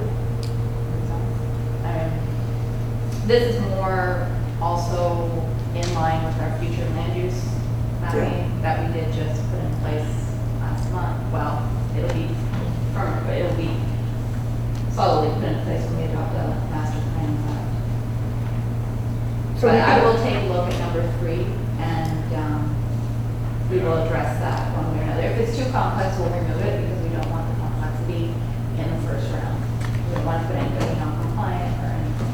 Yeah, I guess just my biggest concern is that, it's taking away general business. Granted, I know it's vacant right now and it's been on Well, no, the general market. business can still go there. All they do is come back in front of us and say, hey, we want to change this portion. of commercial. Yeah, but I'm just thinking from a public perspective, right now, I think if it was the other way around, if it was zone general business and a developer came in and said, we want to make it a subdivision, to me, that's a little bit more palatable.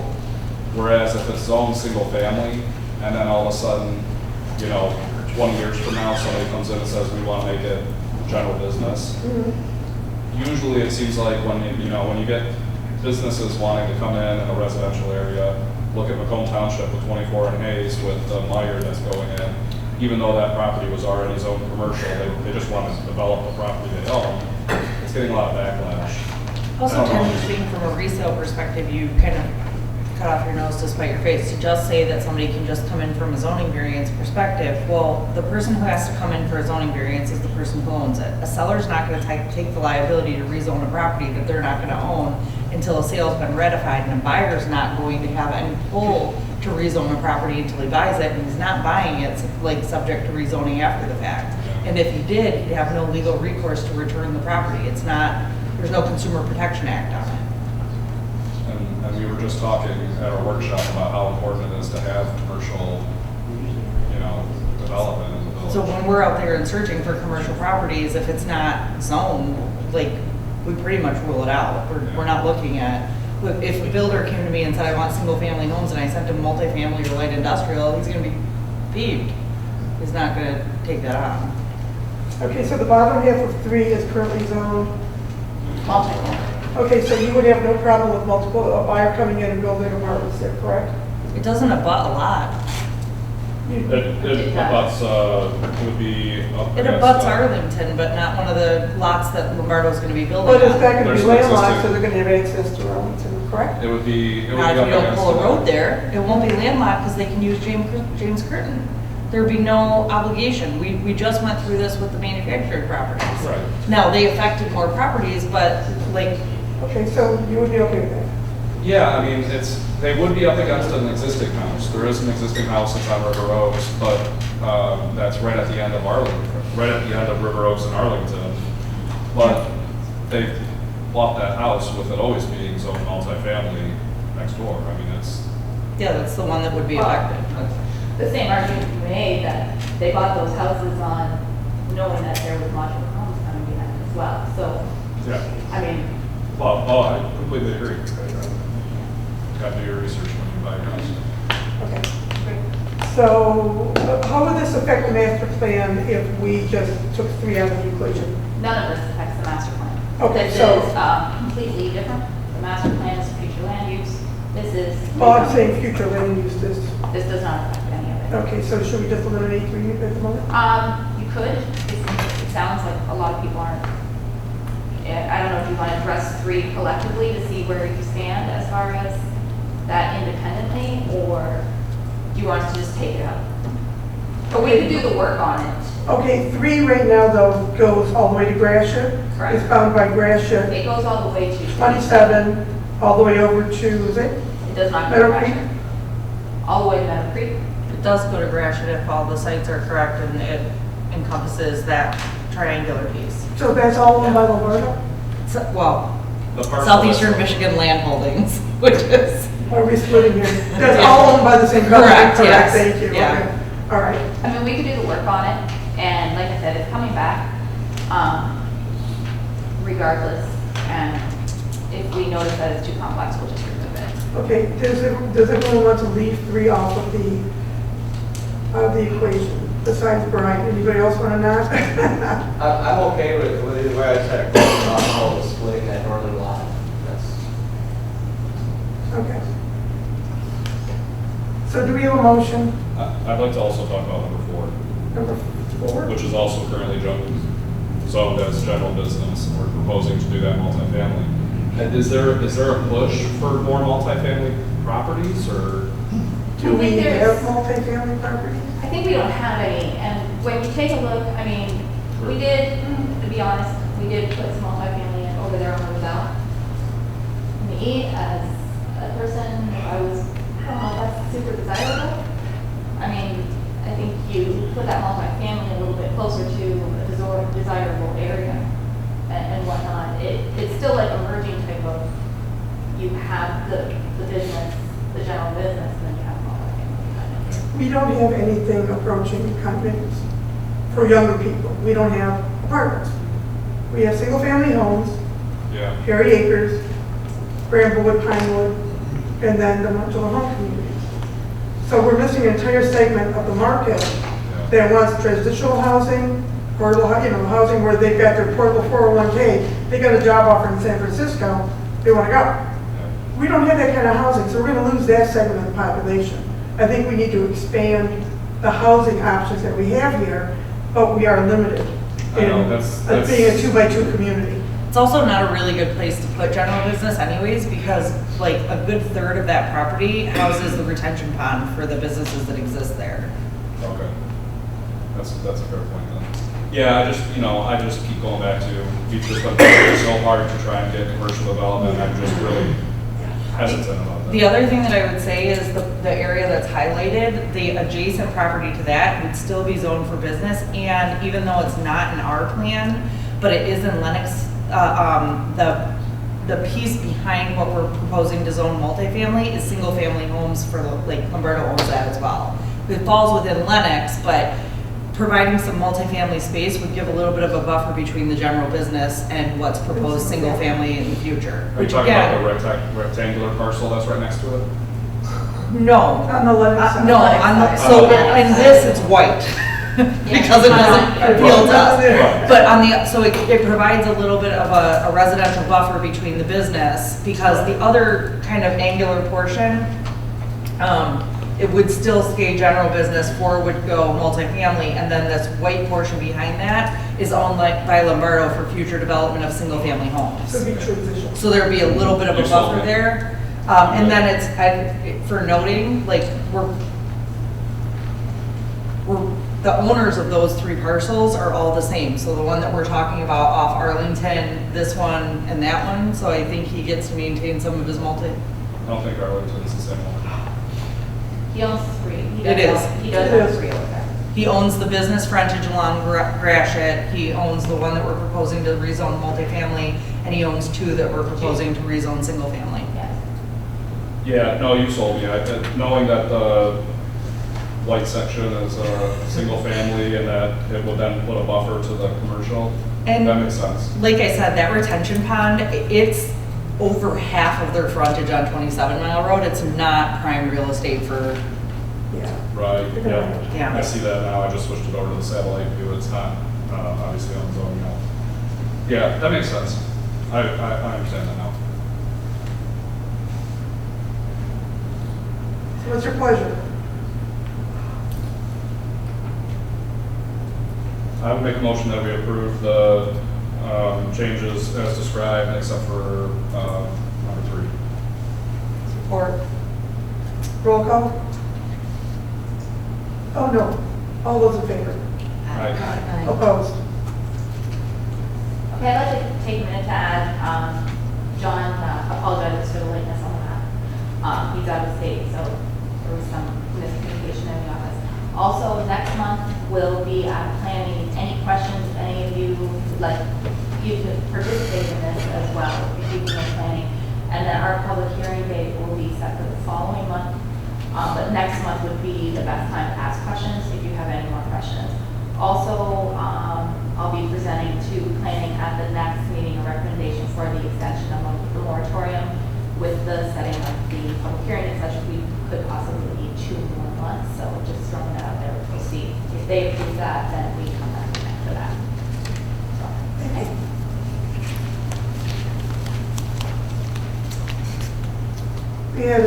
We have 2 openings on our Parks and Rec Committee, and we got 1 applicant, so we're going to have to continue to post another opening on Parks and Rec. Is that correct? Correct. And the young lady that applied for the open position? What's that? Charity Morris. Yeah, Charity Morris. Sorry. Do we have a motion? I'll make a motion to appoint Charity Morris to the Parks and Rec Committee. Support. All those in favor? Aye. Opposed? Thank you for volunteering. We need to do a motion for the posting of the new position, or the new opening. Yeah. Just a continuation. I didn't realize there were 2 openings, but Tara left, so, yeah, there's. She was actually appointed, just needed to make sure it was mentioned. Yeah, and I do want to thank Tara Woman for being a driving force behind our Parks and Rec for so many years. She brought yoga classes. She's been awesome with the events that we've had. Music in the park, movies in the park, our Red Hot and Blue Festival. She was an absolute workhorse. So I do want to thank her for her dedication to the community and her service. Okay, the Parks and Rec ordinance update.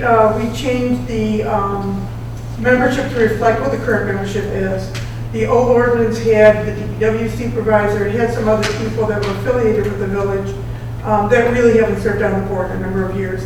So the new ordinance reflects what the makeup is of the current Parks and Rec, which is 1 member of council and 6 residents in good standing with the village of New Haven.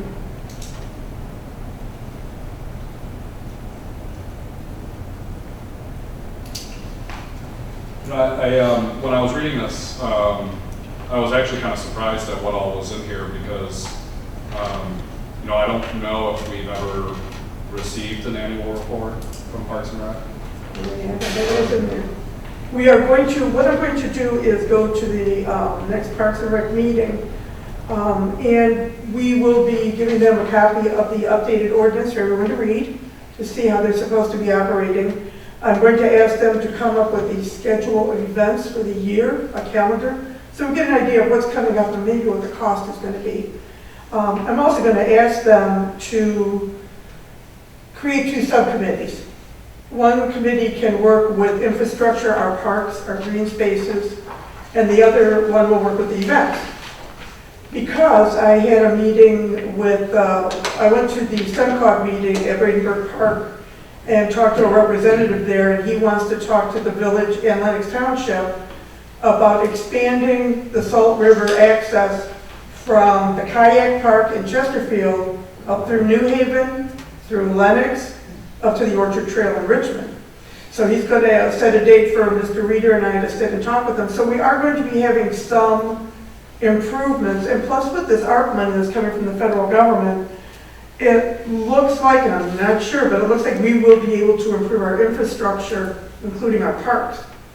So we need Parks and Rec to get some people on the board dedicated to looking at our green spaces, park improvements, and to work with SEMCOG about expanding the Salt River access.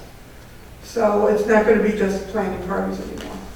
But we do want, I think council needs to be aware of financially what some of the programs might cost us in the upcoming year. So I'll be coming to Parks and Rec, and you guys will have to pick a new chair, and hopefully we'll get another volunteer, and we'll go from there. Yeah. But there's some exciting things happening. I'm trying to get the corner lot at Gratiot New Haven Road permitted to us from MDOT, which will enable us to develop that as a green space for walkability for our residents. I'm in the middle of that permitting process now.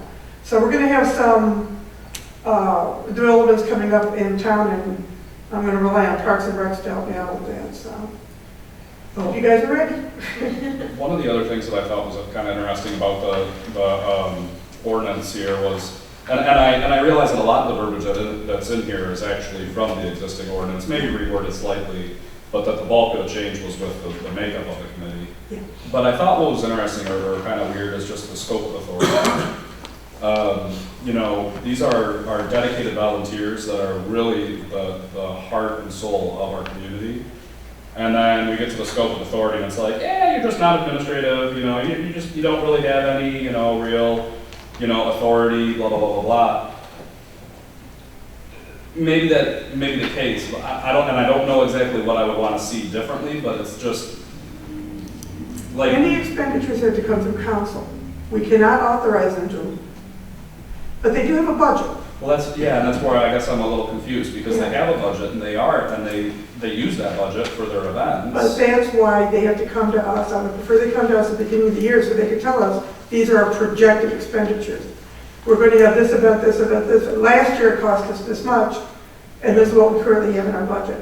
So, but we do need, as council and stewards of the taxpayers' dollar, we need a heads up on what's going on. What we were getting is overnighting, $70 paying for overnight shipment. We can't have that. You know, so there's some things that have to be tweaked, and we're going to be addressing that. But again, I think we have to kind of rework the Parks and Rec committee just a wee bit so that we have people dedicated to our infrastructure and people dedicated to the wonderful events to bring on. So, but the main thrust of it was it's a council member ex officio and 6 members of the community. So that was the main thrust. Yeah, I was really surprised when I saw the current ordinance and the makeup with, you know, New Haven community schools representation. Yeah, it's just not going to happen. So, and it's been doing just fine with representatives at large, because we have people that are really committed to our community and events, which is wonderful. But we've got to get one more. So we'll be reposting that on the village website. All right, do I have a motion? Oh, do I have an ordinance number? 387. And do I have a motion? I'll make a motion to adopt ordinance number 387, an ordinance to establish the New Haven Parks and Rec Committee board under the Recreation and Playgrounds Act, Public Act 156 of 1917 MCL 123.51, which provides for the composition of the Parks and Recreation Board and provide for the powers, duties, and limitations of the Parks and Recreation Board. Support. All those in favor? Aye. Opposed? Motion carried. All right, and the code enforcement assistant position. We had a young lady that put in, we only had one applicant to put in for the assistant code enforcement position, is that correct? Yes. Okay. I think she's the young lady. Yeah, Elizabeth, come on down. Why don't you introduce yourself? Hi, I'm Elizabeth Pizarro. I live in Decor Park, and I currently serve on the HOA board with Brian.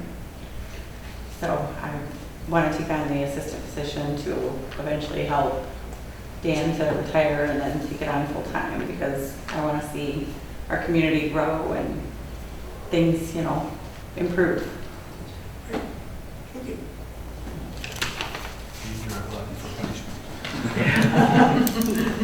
You've been warned. All right, do we have a motion? Make a motion to appoint Mrs. to the code enforcement position. Support. All those in favor? Aye. Opposed? The pay for it, is that what we established last month? or- Yeah, we did. That's all right. That's what we- I know, I was kind of thinking about that too, but yeah, we did it last. Yeah, we did last month. Thank you again. Recognition of the New Haven Community Development Fund. Assistant Chief Steer and I were in talks with a grant writer, Kerry Thompson, and he recommended that the Village of New Haven create a 501c3 because it would enable us to apply for up to 40% more grants for community development, grants like the USDA and some federal grants. So we crafted a standalone 501c3. Someday I'll be able to say that straight. That will enable us again, once we make contact with Mr. Thompson, to apply for more grant money for infrastructure. So we have formed the 501c3, and I'm asking the Village Council to recognize the Community Development Fund. What's the number? So, Tom? 10, yeah, 2021-10. I make a motion to adopt resolution 2021-10, a resolution recognizing the New Haven Community Development Foundation. Support. All those in favor? Aye. Opposed? I just have a comment, it also allows us to collect donations from people, which is huge. I mean, Yeah. Do we have to establish a registry of receipts for those donations? yes. Oh, that's bookkeeping, yeah. Yeah, You so know, I and know you'll be they- doing the auditing, so yeah. Yeah, so I think that, because I'm on that as well, right, so I'm gonna read through that and dig into that. There's been donations that have been offered to different things, and, you know, people have asked, you know, I've been asked, so can I get that little receipt that allows me to claim it? I'm like, not yet, I don't think, now we can, Now right? we So can. that's a good thing to advertise, that you can donate and we can offer a receipt. So that's- I'm excited about the extra grants that we can apply for Yeah. too as well. That's going to come in handy. All right, street parking, this is for information only. We met with the HOA presidents of Amherst, Decorah, Pembroke, no, I'm thinking Decorah North. And Pembroke. The original site plans for the new subdivisions, it was supposed to be no parking on one side of the street. The site plans were created specifically with no parking on one side, but the signs were never put up. And we're facing challenges in getting emergency response equipment down some of the streets because of parking on both sides of the street. The signs were not put up 17 years ago. People got used to parking on the streets. It's become convenient. So in working with the fire department and the HOA presidents, we came up with a hybrid plan that we hope will encourage people to use their driveways, use their garages as appropriate. It's going to be restricted parking on the water side of the street, which is where the fire hydrants are located, from, Dan, what was that? 7 p.m. to, So 5 a.m.? I think so, yes. No parking in the street, because we wanted to keep in mind the people that use the street during the day for either healthcare workers that might come to their house, or if they run a daycare, or if they have an at-home business. So we didn't want to discourage economy, but we're hoping this hybrid plan will enable the residents to use the street during the day, and then at night, in case there is an emergency, pull them up in the driveway or pull them up in the garage. So just to let you know, that's the plan that we worked out, and some residents are not happy with it, and I don't blame them. It should have been posted from the get-go, and it wasn't.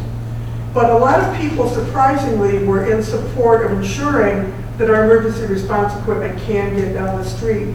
I think, Mr. Colley, you had experience where you had to back a unit up and go, instead of going straight to the residence, you go back up and go down Gratiot and go around the other way. And when minutes count, it's not acceptable. So we will be counting how many signs we need. I think the site plan says every 165 feet. So we're going to also get some quotes on signs. I guess the county no longer does signs. So I talked to Supervisor Dilbert, he's gonna get multiple quotes so we can get the best price possible for posting. Since they are village-controlled streets, I already contacted the sheriff's department and they said that we can put the signs up because they're not state or county roads. So that's, This doesn't require approval of council? no, it's a safety issue. It's not public policy, it's just making sure we get fireworks down the street. So when we do get the quotes though for the signs, that's going to take an approval from council. So, but I do want to thank the residents that did recognize there is an issue, and we're trying to address it in a compromise. So. Is that timed parking going to be on Arlington all the way to the elementary school as well, or is that permanently no parking? No, that's for construction. The no parking signs that were put up, that is only during construction because we have talked repeatedly. No, I got that part, but I mean I thought the plan that I thought I had heard based on a post, because I got yelled at for like 5 people. Which that's neither here nor there. But so I thought from Arlington all the way down to River Oaks up to the school was no parking all the time. That's what we had. But on the other areas, it was the time. The hybrid. Could we get a copy of whatever was agreed to so that? Well, we don't have the maps drawn up yet, but when we do, because I have to draw up the maps to figure out how many signs we need. Before we even draw up maps though, do we not have a PUD on file that what the sign should say in Decor Park? Yeah, PUD for all of them, and they all say no parking.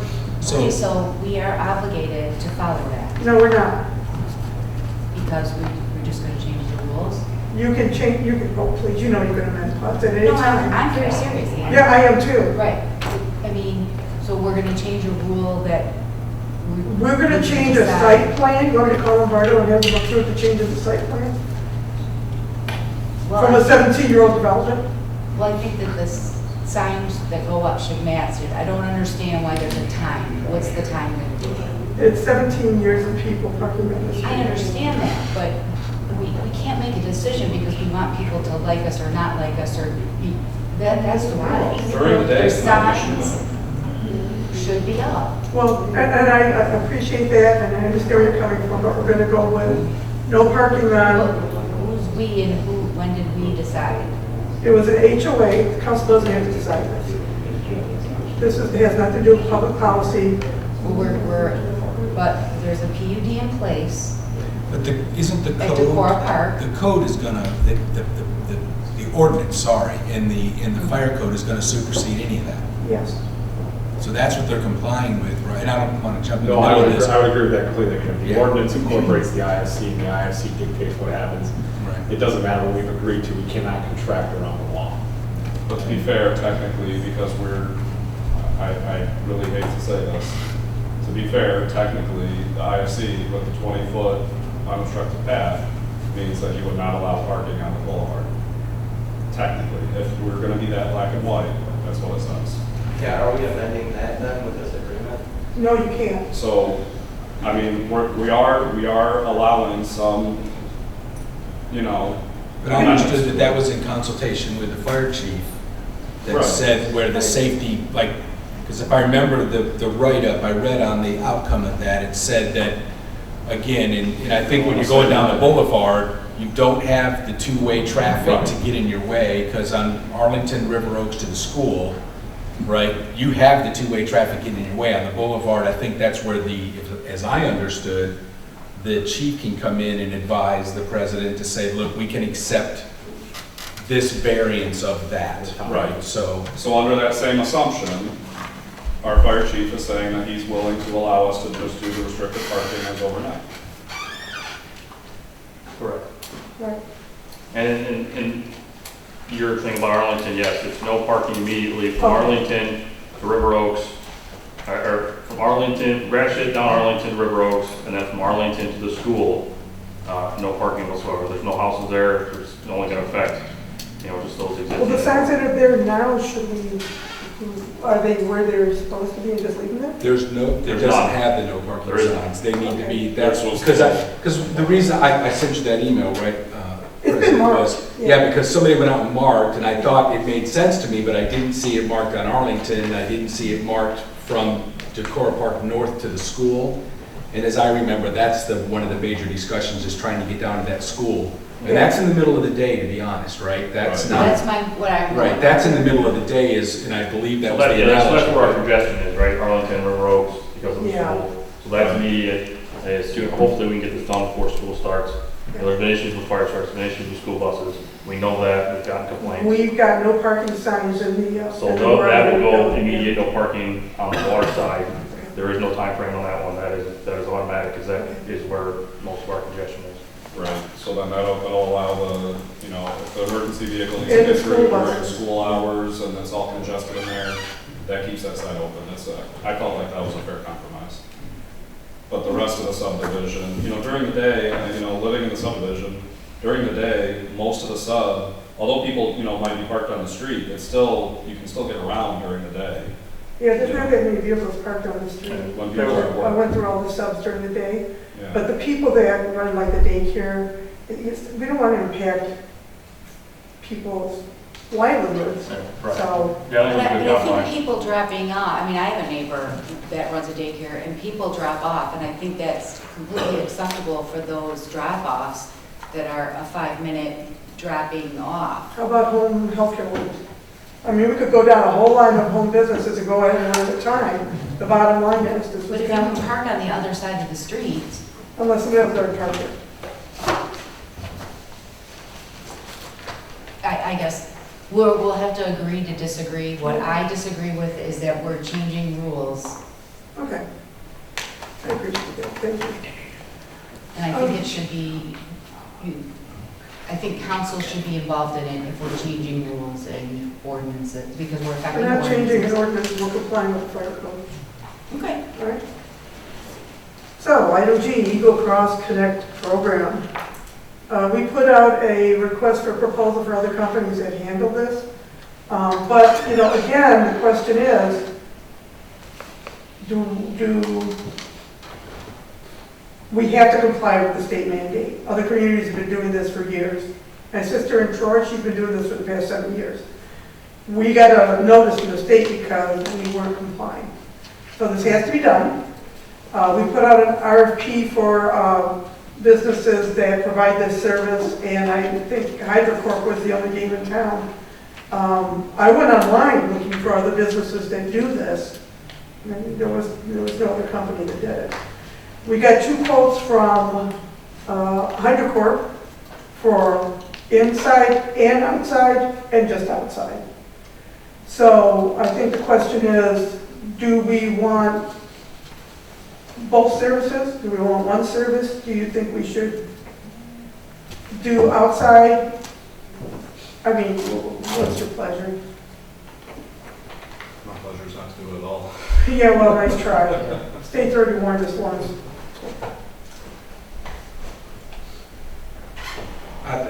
My take is we jump into the deep end and get it done. Yeah, I agree. That we do inside, outside, we've all read the proposal and the ordinance. I think we were all, because we kind of rehashed this for quite a while last time, and it really just came back to, I thought we were all on the same, well, generally speaking, we didn't vote obviously, but we're all were going with that, but then the point was, we need to make sure that we do have the lowest bid, and if nobody's come back, then we obviously got, well, not necessarily the lowest, we got the only bid. Yeah. Because I think that was a point that you brought up, right, that we need to make sure. I guess the part that I was bummed out about is that I thought originally when it was talked to us about is that the $10 would actually cover the testing. And then he said that no, it doesn't, and that it's still on the resident. So it's the $10 annually that they're paying plus the testing, whatever that may be. It would be $2.60, what was it for inside and outside, $2.60? Right, $16 Yeah, annually. for both. Per house. No, $2 a month. Right, no, I know. It's And not the a lot. village would be able Still. to absorb some of the costs. Yeah, but then, so like he said, it's a span, right? So you contract with them for 10 years, and in 10 years in, they finally get all the houses, or 5 years. it's 5 years. It's 5 years. And then if they don't get all the houses by 5 years, we They do get all the houses, recontract? no. They do get them by 5 years. Yeah. So if I'm a homeowner and I have to do interior and exterior, and I didn't want to pay $10 a year or whatever, what would it be for me to just call them out, get it done, and then not have to continually be They would have to submit their findings to the Village of New Haven, we have to keep track of it, and then we have to submit the report to Eagle. I get it, it's a similar cost then, basically, as a homeowner. Yeah, but at the village level, we'll have to hire additional personnel. No, I get it. Okay. I'm just saying, like, that's gonna be an argument, because if I'm one of the homeowners that's in round one, my house is taken care of and you're charging me for 4 more years, I don't disagree with the price, $50 is probably cheaper than I could do it on my own, but that's gonna be an argument we're gonna Yeah, face. it's about half cost, because if you contract with somebody on your own, Sure. they'll charge you $100 to show up. It was $125 to have the testing per resident in addition to the yearly fee though also. Yeah, the Because testing when was they were separate. here, he said, you don't need to be a plumber or anyone special to check it, but to test it, I would have to find that person myself, tell them when to come over, pay them, and then prove that I did that. Yeah, and then submit the information to the municipality, because the information has to come from the municipality, not individual homeowners. If the state mandates this, they should have a system where you take the information from the resident. But and they that's contract to get it done. still the case because they're still not testing. What? They're only They don't test inspecting. it, they just do the inspection. This $10 is, so that's still the They do the case. inspection, but if they tell the homeowner, this is not correct, it's up to the homeowner to correct it, but they have to be inspected. So And you what don't- they do is if they're missing that little thing on the outside, they'll bring it along. So they don't have to get tested unless there's a problem, right? Right, Well, but that if they've got 125 is not irrigation included in the services. $10 for 5 years. Yeah. That's Right. wholly separately, and we're still That's gonna only have to track. if you have a problem. Correct, but we're still No, gonna have to track that piece of Sprinkler it. system. Right. they would- No, It's no, no, anybody- they track that. It's anybody with a sprinkler system, not if you have a problem. Or hot They, tub. on behalf of If we, you have a sprinkler still have system, to it has track to be that Well, to make that's sure it. that they're But compliant. they take care of it. Right. And they do the reporting. Not to if you. that's a I'm problem. just saying, like, If you have when it, we put you a gotta test it. publication out, we need to make it very clear to But people this keeps getting that off. this They doesn't take care of fix the it. they- That this is just the, They- are you in compliance or not? And then there could be another step to which, in addition to the $10 per year, they're going to be liable. Right. Right. So again, Because I just think, I think that, like, when we put out a publication, it needs to be really 1 step, 2 step, 3 step, because in the past, we've taken on these projects, for a point of reference, the sidewalk project, for example, where we're like, no, we're gonna go and evaluate it, it's not at your cost or whatever, and then we find something's wrong, and then the feedback is, well, why do I have to pay for sidewalks when the evaluation wasn't at my cost? It's apples to apples, the same thing, they're gonna come Okay, back. the and bottom say, line is HydroCorp sends out the mailer, Sure. explaining to the residents, and we are also doing a mailer, and we will include the information on that. Right, I just think maybe step 2 is how detailed that mailer gets. We're gonna all work on the mailer. yeah. You know, I because agree. there's gonna be more information than just the water bill on the mailer, we're gonna bring them all up to speed on other things that are going on. too. I just think with, as confusing as it's been for all of us Right, for 4 exactly. months, Yeah. putting it out to thousands of people is gonna be equally It's confusing. very simple. The company comes, they call up, they schedule, they knock on the door and say, we're gonna do an inspection. If you need something fixed, we're gonna let you know what you have to have fixed. And then we will check back with you to make sure you got it fixed. It's as simple as that. And when you say that if it needs fixing, it means if they have an irrigation system at all, it has to be tested. It's not. if They have a check for problem, they check for the gap. Has to be. It yeah. has to be tested A if you sprinkler have, system has to. if you have a sprinkler system, the pressure back. But this has to be done. The question is, again, Yeah. do we go with HydroCorp? Do we go for inside and outside, or just outside? And the state requires inside. They require both. I just have a comment, and my comment is that to do inside and outside, it's going to cost the village $178,980. It's gonna cost $178,000, how much? $980. Okay. Now, that's based if the contract doesn't go up, because the contract's for 2 years, at $35,796 a year, but I called HydroCorp after the last, because it was very muddy, and they said it will take 5 years to get through the village. Right. So you have to times that by 5, which takes us to $178,000, which really works out to $83 a site. Not Over the course of the 5 years. over the course of 5 years. Right. But one visit from one guy over the course of the 5 years is $100 plus.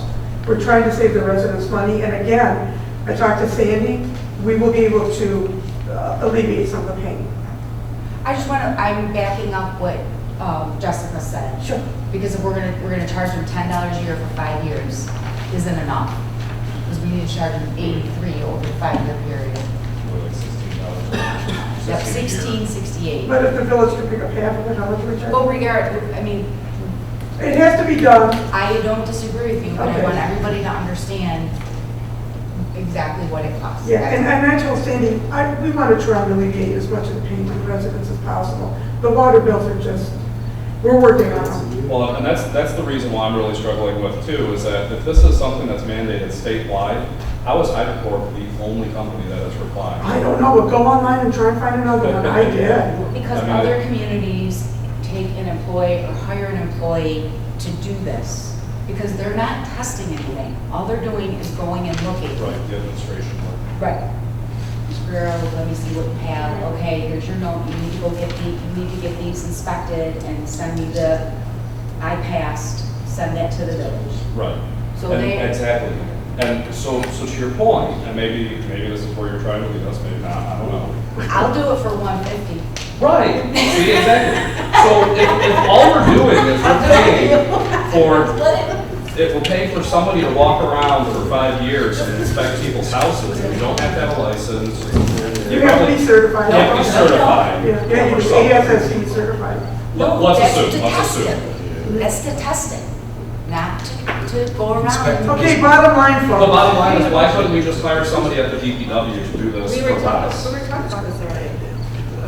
Because you want to hire a full-time DPW worker and then a full-time clerical worker, because they have to do all the paperwork, accepting the reports from DPW, That could be the formatting DPW it, worker. yeah. So you want to hire 2 more people? I'm saying, why can't one head handle all that? For You want, $35,000 a year. I thought you said it was 100 and something. Well, no, it's $178,000 for the course of 5 years. okay, guys, we've been beating this up long enough. What do you want to do? I'll make a motion for HydroCorp to test the piece of inside and out for the fire march. Yes. I make a motion for HydroCorp to do the testing for the ankle cross connection inside and outside. Support. All those in favor? Aye. Aye. Opposed? Aye. No. Okay, hang on. Give us an, just who's no? Who's no? It's Wait, just you not made the this motion. Yeah, we can. Oh, you can do that? Okay, We can okay. support it, still man. Okay, so it's 4 ayes, 3 noes? Who's aye? Aye. roll call. Yeah, do a roll call, it's easier. So we're voting on whether or not to hire this company to do this. Yes. Don't we have an ordinance we need to vote on before we hire a company to? Did we not adopt the ordinance that I drafted? Yeah. I thought Did we adopt that I ordinance? don't recall that. I thought we Yeah, tabled stop the here. ordinance because that's why I got confused real quick, because we got an ordinance that, we just needed to, I don't remember approving the ordinance. I normally I write on It's it. short, it's very short. It's a short ordinance. It's The actually the last model ordinance we ordinance that they adopted had was in the the. water lateral benefit charge. Yeah, I think we got stuck here, and that's why we didn't. And we're stuck again. We did not adopt. Well, we can approve the ordinance and then determine how we're going to what we're going to do to comply with the ordinance. Yes, we can. So, because I kind of thought that what we need to do is show progress towards moving in the right direction. So approving an ordinance would say, okay, we agree that we have this requirement and then we're required to comply with it, right? The ordinance doesn't dictate we use this company yet. So tonight, maybe we can approve the ordinance. And then we're still in this debate. It doesn't, I looked at the hands going up and down. We're still not going to get it passed. Now it's not going to pass, so. Yeah, you have till October to comply. Yeah. We've got until September to keep hashing this out over and over and over. What's the ordinance now? What's it say? I don't even have an ordinance. You didn't get a copy? All right, we're going to table this for September. And folks, we got to come up with a decision because this has wasted a lot of time. Let's table it until December. Whatever. It's just, No. I'm not gonna. DPW building restoration. It was sent to us on July 1st. Yeah. The DPW building, we got one quote. Did we get any other quotes? Nope. So, Okay. So do we move forward with approving having the DPW building restored, the cold storage building restored for $52,000? is it 52 even? 52, From Envision, it was 56,150. oh, 56,150, I'm sorry. And no change? Oh, and it yeah, was talked to him since not on the before, proposal, also. Right, and it's Envision? Yeah, Envision Envision. Finishing LLC. Okay, I make a motion to approve the quote from Envision Finishing LLC in the amount of $56,150 to complete painting and restoration on the DPW building. Support. Roll call. Trustee Bellinger? Yes. Trustee Guerrero? Yes. Trustee Bankowski? Yes. Trustee Mason? Yes. Trustee Foley? Yes. Trustee Holly? Yes. And President Fryborn. Yes. Macomb County Sheriff's Department contract, you have it in front of you. Do I have a motion? Make a motion to accept the Macomb County Sheriff Department contract as presented. I need to read these numbers out loud, correct? I'm gonna make this bigger so I can see it. I apologize. Did the sheriff's department have anything they wanted? Did they want to? Oh, yeah, you guys want to come up and say something? They stuck it out online. Then right through the five. Yes. Thanks for having us here tonight, appreciate it. Commander Jason Adler, Sheriff's Office, by the way. I was given some information today prior to coming to the meeting, but I did want to show up in front of you today to kind of explain our position and explain the position that we offer in the back end of our services. I was told by our finance director, Steve Schmigel from the county, that these numbers will go down a little bit. What I was told today, that the pension board had reviewed some numbers and the numbers should come down a little bit. Not sure how much, but they won't go up, they will go down. So, first of all, like I said, I appreciate you having us, but I just want to explain to you some of the back end that goes on at the sheriff's office that you might not be aware of. I think we have a great partnership here with the village and the people of the village. I want to reassure our commitment to you from the sheriff to our administration, but also want to express some of the services that go on that you don't see by contracting just one deputy here. This is what you receive with the one deputy. We have a fully staffed detective, about 14 detectives. We have a sheriff's enforcement team, which is our narcotics team, evidence technicians, polygraph operator, fire investigators, crash investigations unit, youth services, our computer enforcement team, SWAT team, crisis negotiators, dispatch services, K-9 unit, traffic division. Also, what you don't see on the back end is the FOIAs that we constantly get, the lawsuits that we get, and these are some of the things that we have staff to deal with. So by contracting the one deputy, these are the services that you get. And again, it's up to you, and I have respect for you and the president of the board, that it's up to you to determine what services and law enforcement that you want to see within your village. So with that, we appreciate it. We will do everything we can to continue our support for the community and the village. But as far as the contract goes, the numbers are coming down. So, and I should have those shortly here within the next few days. Thank you. Before we do have this motion, because this is a sizable contract Yeah. that we're agreeing to, you know, I respect, you know, what you guys do, and you guys do a great job. The biggest complaint that we constantly get from residents is speed. People going too fast. I mean, I sit in the front office of my house all day long, people just speeding by. And I know that we've called and, you know, we've said, you know, hey, we need more, you know, patrol, more enforcement. We see the monthly reports for the activity reports, and it looks like traffic enforcement is only about a fourth of the calls that you guys are taking. Is there anything that we can put into this contract to increase the traffic enforcement, you know, make it so that people know if you're driving through New Haven, you're not speeding through, you're actually adhering to the speed limit?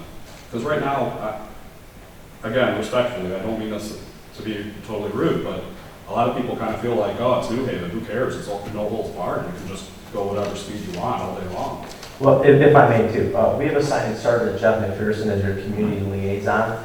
So if there's any issues, Sergeant McPherson is now handling any complaints, but if you'd like to come up and speak on the traffic issues.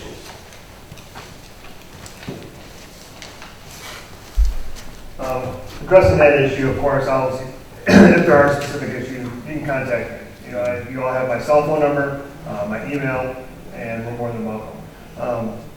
It depends on the needs of the community, right? If you look at those stats, you also see that your calls for service have actually increased as well, right? So the deputy is here, and the deputy does have downtime, and they target specific areas, and we also have our traffic enforcement. I live on Haven Ridge, so I know that when I drive on Haven Ridge, you don't speed on Haven Ridge, and it's been that way for a long time. So we try to make that clear. Now we want to get into the subdivisions as well, right? I don't think it's on our behalf of the sheriff's department that we just say, well, it's New Haven. I definitely see an increased presence every day when I drive through town of deputies. Now, getting into the subdivisions, if there's a concern, those are definitely things that we can address and get our traffic bureau on. If it's something that you really need to address and you feel it's very specific to a community and it is a sizable issue, there are other communities that do other things. They extend their contract to add additional resources. Lennox Township saw a need for some other types of traffic safety enforcement, and in their new contract they added another position to their day shift to address those needs. So if there are any issues for speed or anything like that, by all means let me know, and we'll do what we can with our resources that we have available to deploy them. Like I said, the village has one car. We do with it as best we can. The additional resources of the traffic bureau. We have 2 additional traffic deputies that are stationed out of here. So that is a sizable amount for just the one car. And they try to do their best to get in those subdivisions, but let me know. We'll send them out there, we'll put the trailer out, we'll do what we can. It's kind of ironic because actually Haven Ridge is one of the ones that I hear the complaints about the most about people speeding. Yep, my wife is strict to 25 and people are on her butt all the time and I have to hear it every day. And she tells me like I'm gonna go out there and I'm like, okay, I'm not planning to work, but I'm gonna write that guy a ticket. But she's the same thing. She's like, this guy's on my butt, you know. So it's something that I am familiar with as well. It's something that I experience every day.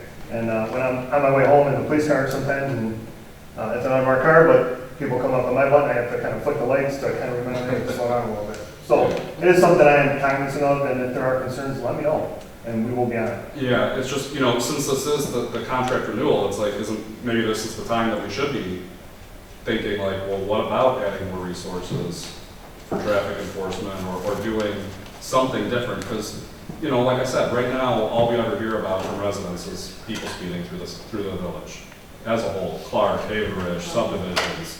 The fact that we're doing the street parking, I'd really like to revisit speed bumps because we're going to have people having an open corridor all the way through the subdivision again. Speeding is going to be another problem. I just, you know, if we're looking at this contract, maybe this is the time that we should be. When does the contract actually expire? October. So we do have time. Oh, we can. I'm sorry, your contract went into agreement in October. Right. It goes from January 1st of 19 to up to December 31st of 21. So the new contract will take place January 1st of 2022. But we could add, if we wanted to add like traffic enforcement, we could do that at any point. Sure, and like starting with first say, Lennox Township has just added another vehicle to certain specifics for the community. You know, I mean, it could be a discussion too with Lennox Township for maybe splitting the car or doing something on day shift and afternoon shift. Okay. Yeah, I thought that it had to be during the contract. We can add that. Well, we can always look at that. We can come back at a later date and time and sit with you and kind of maybe look at the cost for service and look at what the needs of the community. And like I stated, it really is up to you to determine your police force. So we can sit with you and kind of go over some of the stats and look at cost for service. And then we can always go from there. And then if you wanted to add something to your contract, we can always add it as an amendment. Okay. So would it be appropriate then to maybe form like a subcommittee on this to find out what other services they offer? Well, ways cost, and means. benefits, Yeah, ways and like means. that. Well, we've done before, like the trash, we formed a trash committee to find out. We could do the same with the police services. Yeah, I would love to have something done because it just seems like it is a problem. And, you know, respectfully, I mean, I think you guys do a good job overall. It's just, you know, people have less needs. Yeah, true. On the flip side, I have heard complaints that people you're targeting too much in New Haven. It's a small town, it's a speed trap. So I've heard, on the flip side, I've heard that too. So Good. it's a balancing act, but we don't want to, I don't want to have that reputation for your community where you slow the brakes on. And I've had people say, I purposely avoid New Haven because I think I'm going to get a ticket.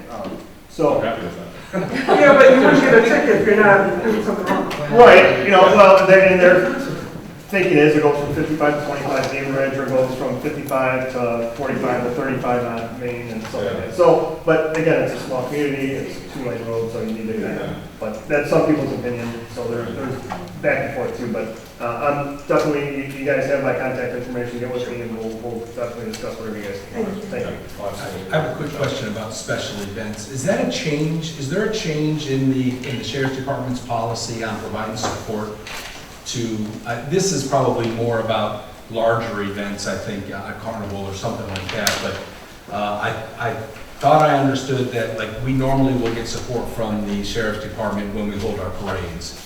And the last couple, we've not been able to, and I know it's always going to be hinged on car availability, but I thought I might have heard that there was a policy change that you don't do that anymore, where before I thought it was just about car availability, which would make sense anyways, right? I believe my understanding is there was just an event, was it the walk or? Slow roll. The slow Yeah, roll. it's a Yeah, so, yeah, the slow roll, if that's what you're referring to. Yeah, well, I thought there was two that we had, but the slow roll is the most recent one that I know. The slow roll, we actually did assist in them, but again, it's going to finite resources, right? We have one deputy assigned to the village, there's calls for service, that deputy is backing other cars on calls for service back and forth, so our chances they could be available for that little period of time during the day, sure, but now when something happens, now we're pulling away from that, we're kind of leaving them open. Our traffic bureau, I did assign traffic deputies to it, I did pull a county car, so again, additional resources that the village has added. But now we've learned that there's some state funding that we get to fund our traffic bureau, and there's going to be some shifting in resources there. So for me to, on our afternoon shift, we only have one traffic deputy now. So for me to allocate him to do the slow roll every other week, I have to kind of, you know, for the entire county, I have to say, okay, well, my resources here, there's fatal accidents, there's complaints for speed. What do I need to do? So the slow roll is important. We have helped when we can. I've never, I don't think, ever turned down a request for a parade. No, so I thought the talking point was that there was a change in process, but it doesn't sound like there is. If it's available, you guys support it. For the fireworks, the president contacted me. We arranged to have an additional deputy work the fireworks, but with that, we bought some additional resources too, at no charge, some reserves. And the East Grade Road, I think there were 4 cars there that helped shift traffic during our Easter parade too, and we appreciate it. Yeah, so those things, I think it's a larger scale. Like you start saying we're gonna, you know, we're gonna shut down Gratiot for the fireworks or something like that. That's when again, you have one car. We need to kind of sit down and talk about what we're gonna do with what we have. So well, I would just point out, you know, I think it's just from a council perspective. So I also work on the fire department, and you guys are always there making it happen in 98% of the times first. So this past weekend, there was multiple incidents where the sheriff's deputy was saving lives when we got there. So just for everybody up on the council to know too, that it's not one car when that happens. There's 3 and 4 cars pulling up there to help us out and take care of stuff. So yeah, it's pretty great. So thank you. Appreciate that. Okay, so could we form a committee? Yeah, I think Ways and Means could do that. Yeah, I'll take Ways and Means. It has to do with money, and so we can get the information, and Ways and Means can kind of look at that. We can still form, because we formed special committees for specific causes before. So if you want to form this, fine, if you want to form another committee. Because I nominate Brian this year. Right, because I'm not on Ways and Means, but I do have an active interest in wanting to research what those. Aren't you on a committee? Uh-oh, secret's out. Nope. All right, so you can form the committee to explore additional resources. How many people are you? 3 at the minimum. Okay, thank you. Yep. In that case, I make a motion that we, trustee Bancroft, you want to make that motion? No, go ahead. Okay, I didn't want to steal your thunder. It can only be 3 committees. It can only be 3 council members. Right. No, I was talking for the contract. Oh. Did you want to make a motion for the contract No, since we please. started, or? No, go ahead. All right, I make a motion that we accept the Macomb County Sheriff's Department contract with the, I guess that goes back to trustee Bankowski's question. Do you want the dollar amounts per year? Yes. Per year. All right, so in the amount of $683,272 for 2022, $695,960 for 2023, and $710,765 for 2024. Support? Do I have support? Support. Okay. Roll call? Trustee Mason? Yes. Trustee Colley?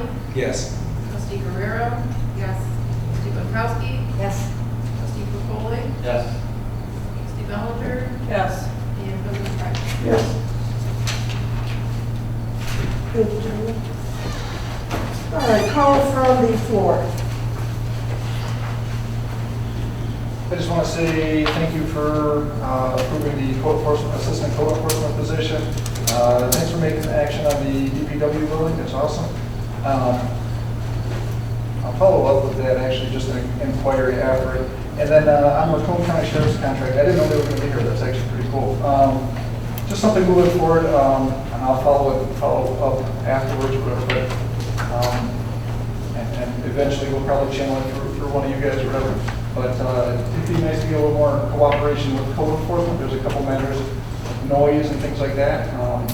Just that they kind of take some complaints seriously that might be more in their ballpark, where it can be responded to in a 24/7-hour time period manner.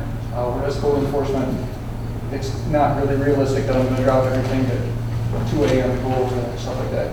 So sometimes I get complaints from residents saying, yeah, I called them and they just give warnings. So, but otherwise, you guys did really good today. Thanks for doing what you do.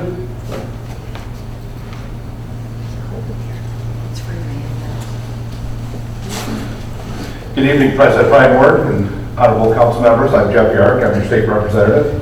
I've met a number of you over the years. On my periodic rounds, I make around the district just to make sure I'm in touch. Thanks for having a full meeting tonight to be here on a lot of different issues. I came 17 years from city council. I always like keeping top of what's going on through all the communities, what issues they're having. You brought up a few state issues, and just got to make sure I'm staying in touch with a number of those things. I will say it's been a tough year, hasn't it? I mean, especially I was a firefighter before I came with the Lansing, and really appreciate all the paramedics and firefighters and cops and healthcare workers. I almost had to get back on the ambulance myself.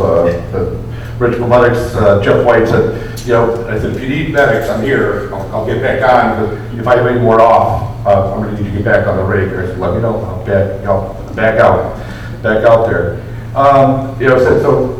Appreciate all the frontline workers that were out there, and they continue to be out there. But I'll say that it's been also a struggle for elected officials. I mean, we're dealing with something different that probably a lot of people, when they ran for office, didn't think that they would ever have to deal with a pandemic. And it's been a struggle, and there's a lot of issues that I never thought that we'd have to make decisions on. For example, the Open Meetings Act and how that applies to local government, and what do we do on those things. So I'm sorry for all the stress that all of you went through also during this period as we try to find our way. I know my staff, we were constantly working to deal with things like unemployment claims. Unfortunately, our unemployment agency has totally failed us. It's not a partisan statement. I mean, we have Democrats and Republicans both critical of the UIA. And I joined one of my Democratic colleagues on a bill talking about providing plain language, that the UIA would actually deal with people using plain language.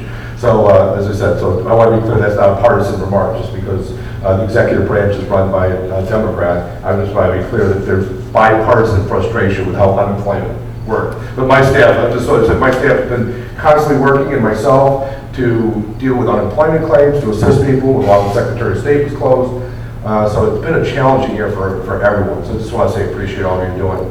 It looks like New Haven's doing very well. I see that it looks like double-digit increases in population for this next census. One of the things I will tell you that I'm keeping on top of is how, because the census numbers are going to be late, how revenue sharing is going to be calculated. There was some concern that something might happen that would be economically negative to those communities that grew. So I'm keeping an eye on that to make sure that how they figure those revenue sharing dollars, communities that grew aren't going to be harmed, again, because you have all those years of increases that where your population went up, that you did get an increase in your revenue sharing, trying to make sure because of the delay of the census data coming in and when they calculate that. So I would just let you know that I'm keeping an eye on a number of those local government type of issues. I just want to be clear that I'm available to all of you if you have concerns. As I have a lot of local government experience, so I always want to reach out to state issues. Last few months I spoke to President Primore regarding the easement here at Weaver Road and M19 and working with MDOT. I will tell you that when I was on city council, I actually wish I would have reached out to my state rep more often because I didn't realize the resources that the state rep's office can bring as far as making a few calls, calling MDOT, EGLE, whatever, and kind of helping to get through, get some answers to some things that sometimes going through maybe the front door of some of those agencies aren't maybe as helpful. I would say this is one of the things I really pushed on those departments to be more helpful when people are contacting us, but I never realized how many resources could come through the state rep's office. So as I said, feel free. I appreciate being able to help. I hope that that easements, we're in a good place for that. If anything else comes up, feel free to contact me. But as I said, again, everyone, I appreciate all the work the local government does, and have a good night. Thank you. Call from the floor. How you doing? I don't know if you guys remember me from last time. My name is Fadi. My family and I do own the Crossroads. Last meeting we were here with my attorney regarding the marijuana ordinance. I mean, I don't know if you guys sat down and thought about that, but we want to know where we stand at as far as that, because we do have that property lot under contract on Gratiot and 26 next to, I believe, Gratiot Liquor, where they're building at. So we just want to know where we do stand at and how do we move beyond this. Stay after the meeting and talk to you. No problem. Thank you. Call from the floor. Okay, I guess I just want to bring up one thing. If you're going to form the committee with the policing and such, and no disrespect, guys, we're looking at these parking policies and parking rules, and currently not a lot of our parking rules are enforced as they stand. I mean, I go down my street at any given time, there's cars in front of fire hydrants, there's people parking in intersections, there's people parking too close to the corner. So if we're going to make even less parking, I think we need to have a plan as to how we're going to enforce it. Because I don't know if these guys want to be ready to park tickets all night, or all day, all night. So I think that could be problematic. Like I said, it's not happening now, so that's it. Call from the floor. Call from the table. Call from the table. Oh, now you're quiet. Do we have a motion? Motion to adjourn at 9:33. Support. All those in favor? Aye. Thank you, ladies and gentlemen.